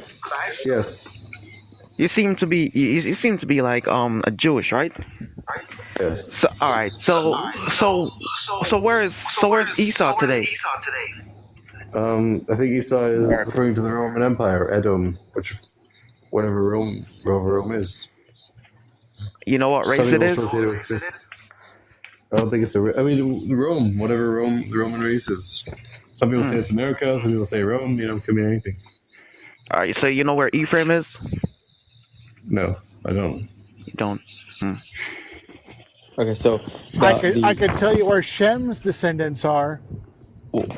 One sec, Mike John, one sec. So the point earlier that I was mentioning to you regarding sound reasoning and natural inclination, universal Why is that law- evidence of divine no, inspiration? actually, just let me land, please. Universal knowledge is evidence. Universal laws is evidence. And if there's a text that is supposed to be revealed from God, who's supposed to be the most just, but it's antithetical to our own human reasoning, right? And it's not just whatsoever. We can decipher and critique that and say, well, God is oppressive here. For example, in Deuteronomy 22:28, it literally says that if a man happens to meet a virgin who is not pledged to be married, and he grapes her, and they're discovered, then he just has to pay her dad 50 shekels and he marries her. That right there is And a like lot an of other example fines of as well. something that goes against our sound reasoning, and No, that's kind of that's not a valid way of. That's not. You're saying that because you agree with what something's saying, therefore it's evidence that it's fine. That's okay. fine. That's So not. so That's explain not to me the evidence. divine That's not wisdom evidence. why. Okay, but explain to me the divine wisdom why a grape victim would marry her rapist. That's only if she wants to marry him, and the 50 shekels is only one of the many things he has to pay her, according to Talmudic law. That's one of the many fines. There's many other fines he has to pay. That's what every other law system does. He pays a Well, in fine. Deuteronomy 22, it doesn't mention anything about any other fines he has to Talmudic law pay. is the law of the Torah. There's no Deuteronomy without the Talmud. The Talmud is the law of the Creator, and the Creator gave us the Talmud, and it explains that the 50 fines, the 50 shekels, is one of many other fines that he pays, and he only marries her if she wants to marry him. Yeah. The scripture is from God. The Talmud is The Talmud is rabbis from God. talking The about Talmud it. is from God. That's The Talmud is rabbis from God. talking about what the scripture says. The Talmud is not from God. It's from God as well. Yes, definitely from God. Same God that gave us the Torah gave us the Talmud. There's no Torah without the Talmud, and vice versa. So that kind of goes against, our reasoning. It's what reason? No, dude, you can't. Just because you agree with something is not evidence that it's true. No, it's not about agreeing. It's literally something that reasoning means agreement. You're saying you reason this is true, therefore it's true. That's not evidence that it's true. That's saying that's evidence. Listen, the Talmud is no different from Judaism. The Talmud is the word of the Creator. I'm saying, but Mighty, you're trying to say that because wait. The Talmud is the word of the Creator? Yes, absolutely. I thought it was a bunch of rabbis having conversations about what the Torah means. That's exactly what it is. You can think a lot of things, but it's the word of the Creator. No. If I'm correct, Asmus, keep blocking me. Aren't the methods by the precise methods by which? Hey Hanifa, hold on real quick, because I wanted to get back on the Moses in Deuteronomy 28 with the host. Who was Moses speaking to in Deuteronomy, host? What chapter? Deuteronomy 28. What does it say? When he was talking about the blessings, he was talking about the blessings and the curses. He was talking to the children of Israel. All right, now he said that, right? Starting at 28, starting at the top, it says that, and it shall come to pass, if thou shalt hearken, meaning if thou shalt listen diligently unto the voice of the Lord thy God, to observe to do all his commandments, which I command thee this day, that the Lord thy God will set thee on high above all the nations on the earth. All right? Constantly, this scripture is saying that the Israelites will be set above all the nations on the earth. Verse 2 saying that and all these blessings shall come on thee. Did the Israelites listen or did they not listen? Both at different times. What's your point? All right, now let's go to the second part and see what happened if you didn't listen. Verse 15, and still in the same chapter. Watch this. This is verse 15. And it shall come to pass.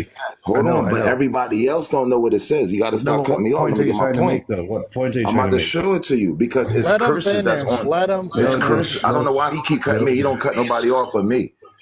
It's curses that's on the Israelites. The conversation. How is it not relevant if it's talking about the Talmud? The Talmud is the 5 books, right? No, the Talmud is not. All right, so let me read. All right, let me just read, bro. This is not the 5 books. The Torah is the 5 books. What? But it's all connected, right? Hold on. We've already established the Talmud is not the same as the scripture. The Talmud is rabbis discussing the scripture. You said the Talmud is the first 5 books. The Talmud is the Tanakh. I mean, the first 5 books are the Tanakh. No, it's not, dude. We haven't established. Everyone's talking to each other. No. Why you keep cutting me off, though? Why you not letting me make my point? Because what I'm trying to get to. A valid point. It's not relevant to the conversation. It is relevant. It's your book. I'm trying to figure when did these things happen to your people. It doesn't matter. It said that you went in slavery on ships. Nemi, you don't gotta go that far, Nemi. Honestly, Nemi. That's what it says. It says just. Nemi, you don't have to go that far. It's pretty simple. Like there's the issues that Muslims have with the modern Torah, for example. Our perspective is God can't remember something, right? Because he knows everything. He's perfect in knowledge. He doesn't need to remember. No. Okay. God, Okay. look, Forget let me about just the problems. The problems is give me no a sec. evidence. Wait a second. The God of the Quran thought the sun set in the sea, dude, because he didn't know the world was flat. Okay, No, you're misinterpreting that verse. Exactly. No, I'm not. It was we're gonna get into that. It was upon surah of the life of Al Jafar, who was Alexander the Great in history. You can't give a historical narrative and then all of a sudden say it's poetry. Yes. Okay, we're getting off the subject. One second. Eventually, just me and Biden talking. We haven't finished our conversation. Again, the subject was that we don't doesn't matter what it says. It can say anything because just because it says something does not mean it's true. There has to be some kind of external evidence. You can't just look at something and say it's true because it says it's true. No, that's but that's the point. That book is unreliable. Oh my God, Mike, one sec, brother. Like I told you earlier, that God regretting is imperfection. It's not godly to regret. Okay, let's just forget this. Forget this point. Forget this. It doesn't matter what it says because there's no evidence that what it says is true. So it can say anything. When God regretted making Saul king, that's a sign of imperfection. It doesn't matter what it says though because we don't know what it says is true. That's the point. It doesn't matter what it says. Well, you believe it's true. It's your book. It's your book. I'm talking about the Quran. No, I'm talking about the Torah. The Torah says that God regrets. That's not the conversation that we were talking about originally. That was a side conversation. Right, but it's just explaining to you the attributes of the Creator contradicting itself according to the Torah. No, but that's not the conversation that we were having though. Okay, yeah. Well, we'll talk about the prophethood now. So back to is Muhammad a prophet or can we trust anything he says? So I've got a prophecy pulled up right here from Sunnah ibn Majah, the book of the Sunnah, out of the Hadith, and it's great Sahih. It's a trusted chain of narration. Which Hadith? It's John, are you Islamophobe? How many Hadiths are there? Mike, John, are you an Islamophobe? There's thousands. There's probably like 8,000 or more. Mike, John, honest question: are you an Islamophobe? Why are you asking that? What does it matter? By the way, the name Islamic phobe comes from the Muslim Brotherhood after 9/11 as a fight against naming against extremism in Islam. That's what that word means. No, that's not true. It's not a phobia. I'm not afraid of a religion. I'll just state the facts of the religion. Mike, that's not where it came from. It came from people that got brainwashed by Hollywood to hate Muslims. Okay. Doesn't matter. Okay. It's not really relevant. Yeah. I'm going to read the passage here. I'm going to skip down to the portion that actually reveals the portion of the prophecy, right? It says, "O Messenger of Allah, when will be the hour?" He said, "The one who is being asked about it does not know more than the one who is asking, but I will tell you its signs. When a slave woman gives birth to her mistress, that is one of the signs. When the shepherds compete in constructing tall buildings, that is one of the signs. And when there are 5 things which no one knows except Allah, then the messenger of Allah said, verily Allah with him alone is knowledgeable about the hour, and he sends down rain and knows which of that which is in the wombs." So if we just take the first one is too hard to get into because then we have to go into Arabian culture. But the second one, he's referring to the Arab shepherds who now today, 1400 years later, are competing to build tall buildings, right? So if you look across the water, you see the Burj Khalifa and all the rest of the buildings in Riyadh and Dubai and Qatar and all these other places, because these shepherds are competing to build tall buildings.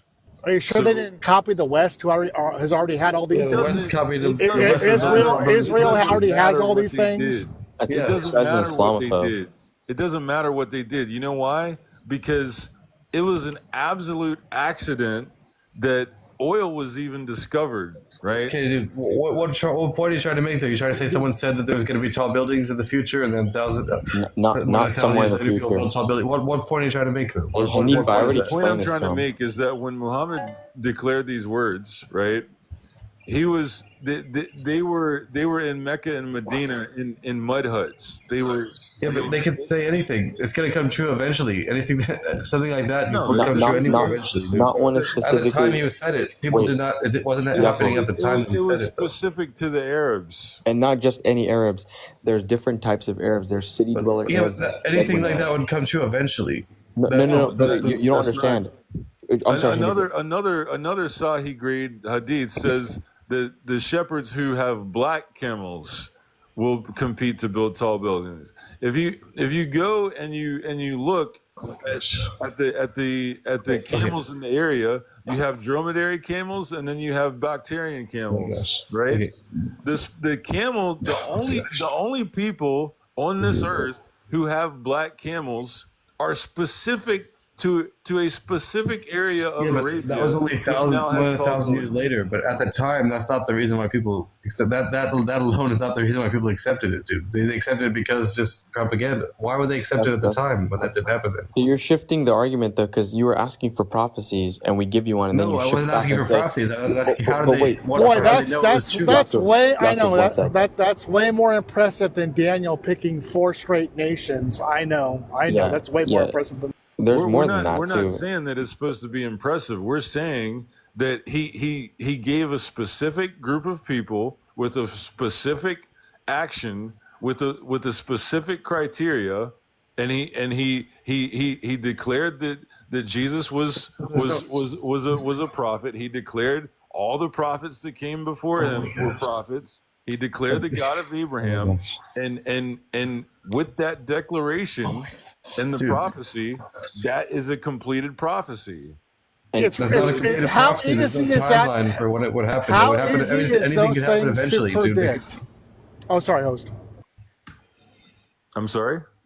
Yeah, said so, sorry, it's like I didn't mean to anything interrupt will you. come true eventually, dude.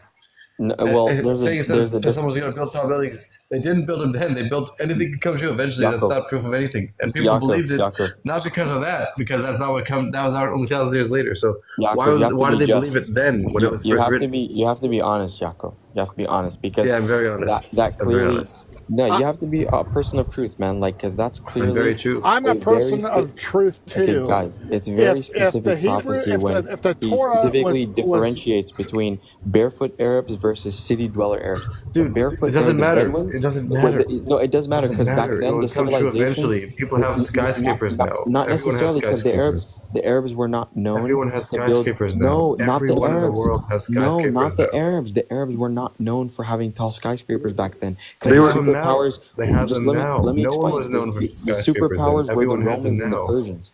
But brother, How would nomadic tent dwellers know, and mud hut dwellers know that that people with black camels would compete to build tall buildings? How would they even, architecturally speaking, Anything could come true eventually. Anything would come true but not in the eventually, whole dude. world. It's just a guess that Why something would that happen specific eventually. thing? Why that specific thing? What specific thing? Just that they would build Why tall buildings. specifically tall buildings?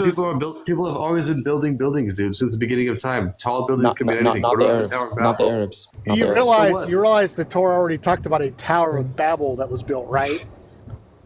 Yeah, but what? the Arabs in Arabian. That's the point. That's the whole point. Hold on. It's In the Arabian Peninsula. That's the whole point. They already knew that you could build. Wait. They already knew about tall buildings. The temples in Jerusalem were very tall, more than 100 cubits tall, like 300 feet. They probably weren't as big as the Tower of Babel.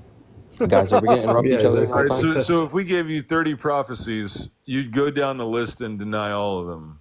Yeah, that's what you would do. I mean, so far, okay.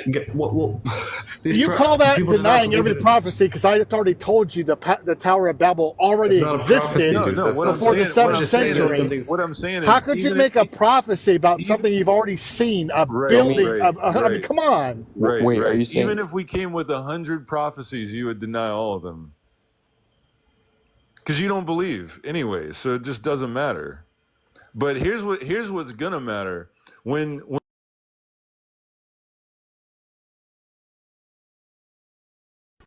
whatever their denomination is, then you'll know. And I pray that it's in our lifetime, because then we will know the truth. Because we know what's going to happen, right? Somebody Again, says this this happens. this is not When the reason. Isa shows Yeah. up and the Antichrist shows up and Imam Dude, Mahdi shows up, then we will know. We don't believe in that. Again, these so-called prophecies were things that happened more than 1,000 years later, but at the time it was written, Islam was still a religion before all these things came true. But what reason would they have to accept it? Again, you can't just. What's like the actual reason why it's accepted? They also stole. Wow. They also stole that stuff from the Christian Bible. From other things, the Christian Bible was the one that first brought up the Antichrist. The Christian Bible was the one that brought up a Jewish Messiah from the Jewish scriptures coming back to Jerusalem, Mount Zion, and they twisted it their own way, acting like they made up this whole thing of an Antichrist, acting like they made this whole thing of a Messiah that came from the Jewish religion. Come on, you stole everything. But you didn't make up anything. Mike, you know what the difference is between the Quran and the Bible?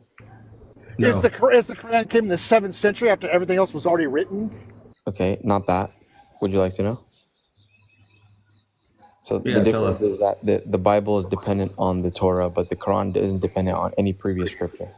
That's because there's no basis for it. It's dependent on one person's testimony that is true, nothing else.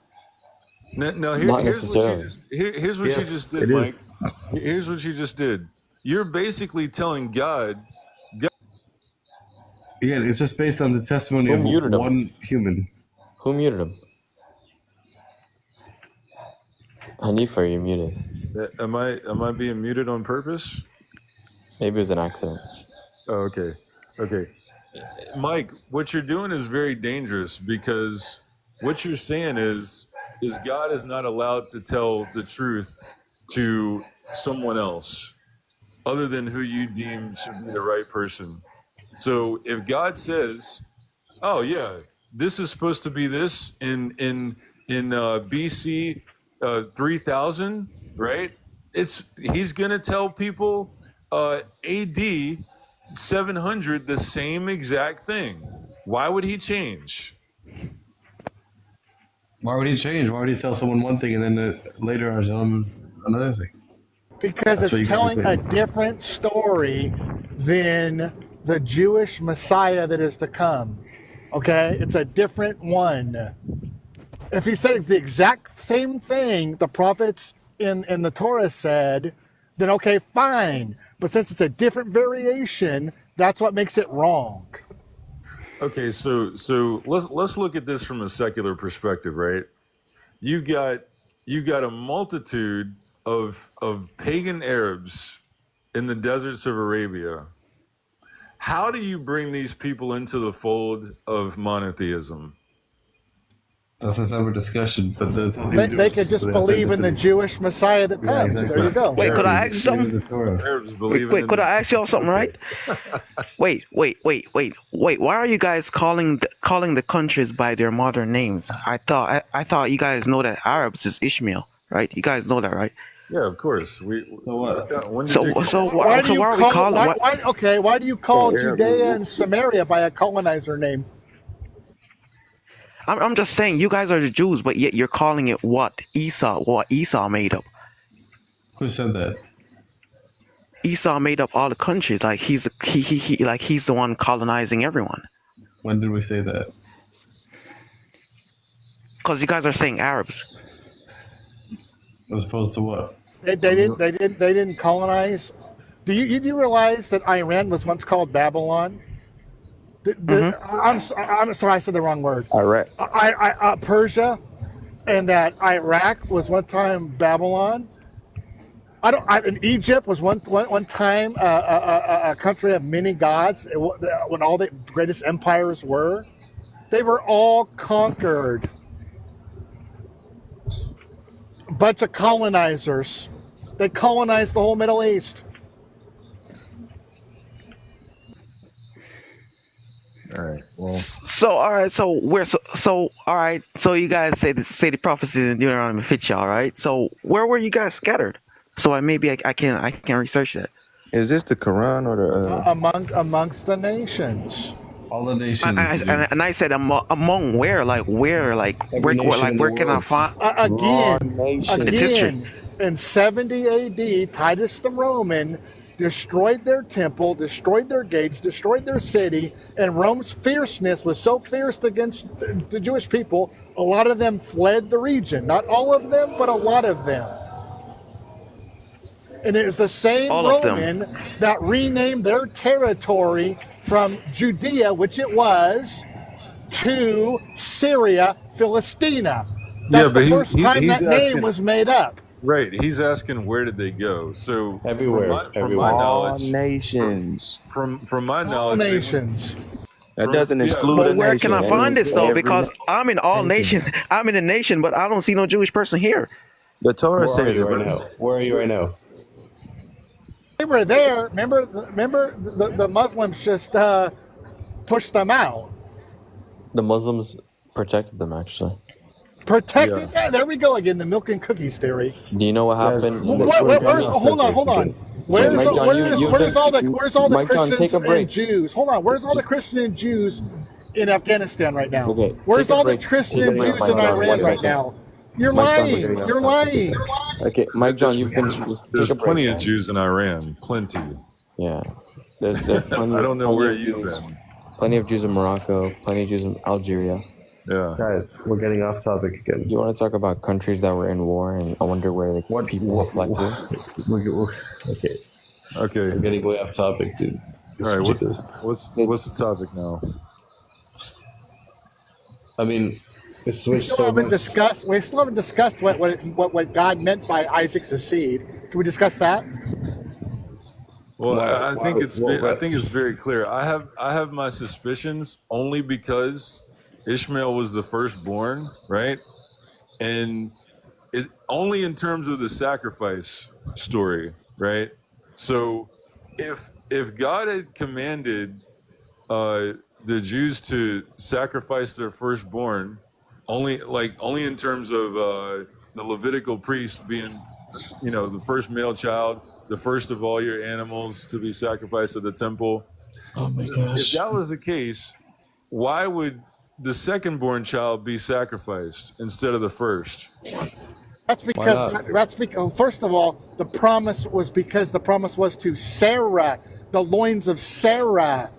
Ishmael was not the loins of Sarah. Isaac was. That's why he was the son of promise. Sarah name was changed from Sarai to Sarah, the mother of nations. But those nations would come through Isaac. Abraham's name was Abram, changed to Abraham because he'd be the father of many nations.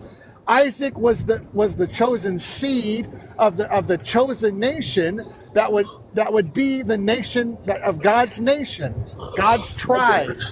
Okay, so let's do this. Let's just edit the Torah and take Ishmael out of the story altogether. Let's just edit the Torah. No, that's not what I'm saying. Why is he even there? If it Don't doesn't be matter? upset that God chose Isaac. I don't know what to tell you, bro. I don't know what to tell you. I'm sorry that God chose Isaac. No, you really, come on, dude. Nobody's upset, right? You clearly are. It's obvious. No. It's obvious if we're claiming as Muslims to believe in the prophets that came before Jesus, Moses, Abraham, all these other folks. There's no problem with Isaac's lineage. Nobody's. It says in our book, worship the God of Abraham, Isaac, Jacob, and Ishmael. So we're not. Nobody's jealous. Nobody disagrees with What the problem is? Hold on. It's funny how they leave out Jacob. That's a good point.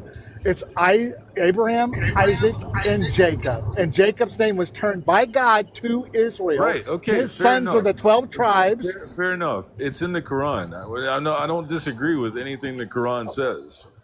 So why are you talking about jealousy? Nobody's. Because of your own words. Your own words. No. Let's kick Ishmael out of the scripture because he don't matter. What do you call that? Because it's in the book, and you all pave right over the story as if it doesn't exist.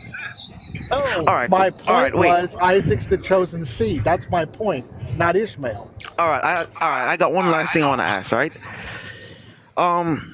I read somewhere in Genesis. I read somewhere in Genesis where it says the first came out red, right? So I understand that maybe the dark skin or the melanated Middle Eastern maybe would be the Jews, right?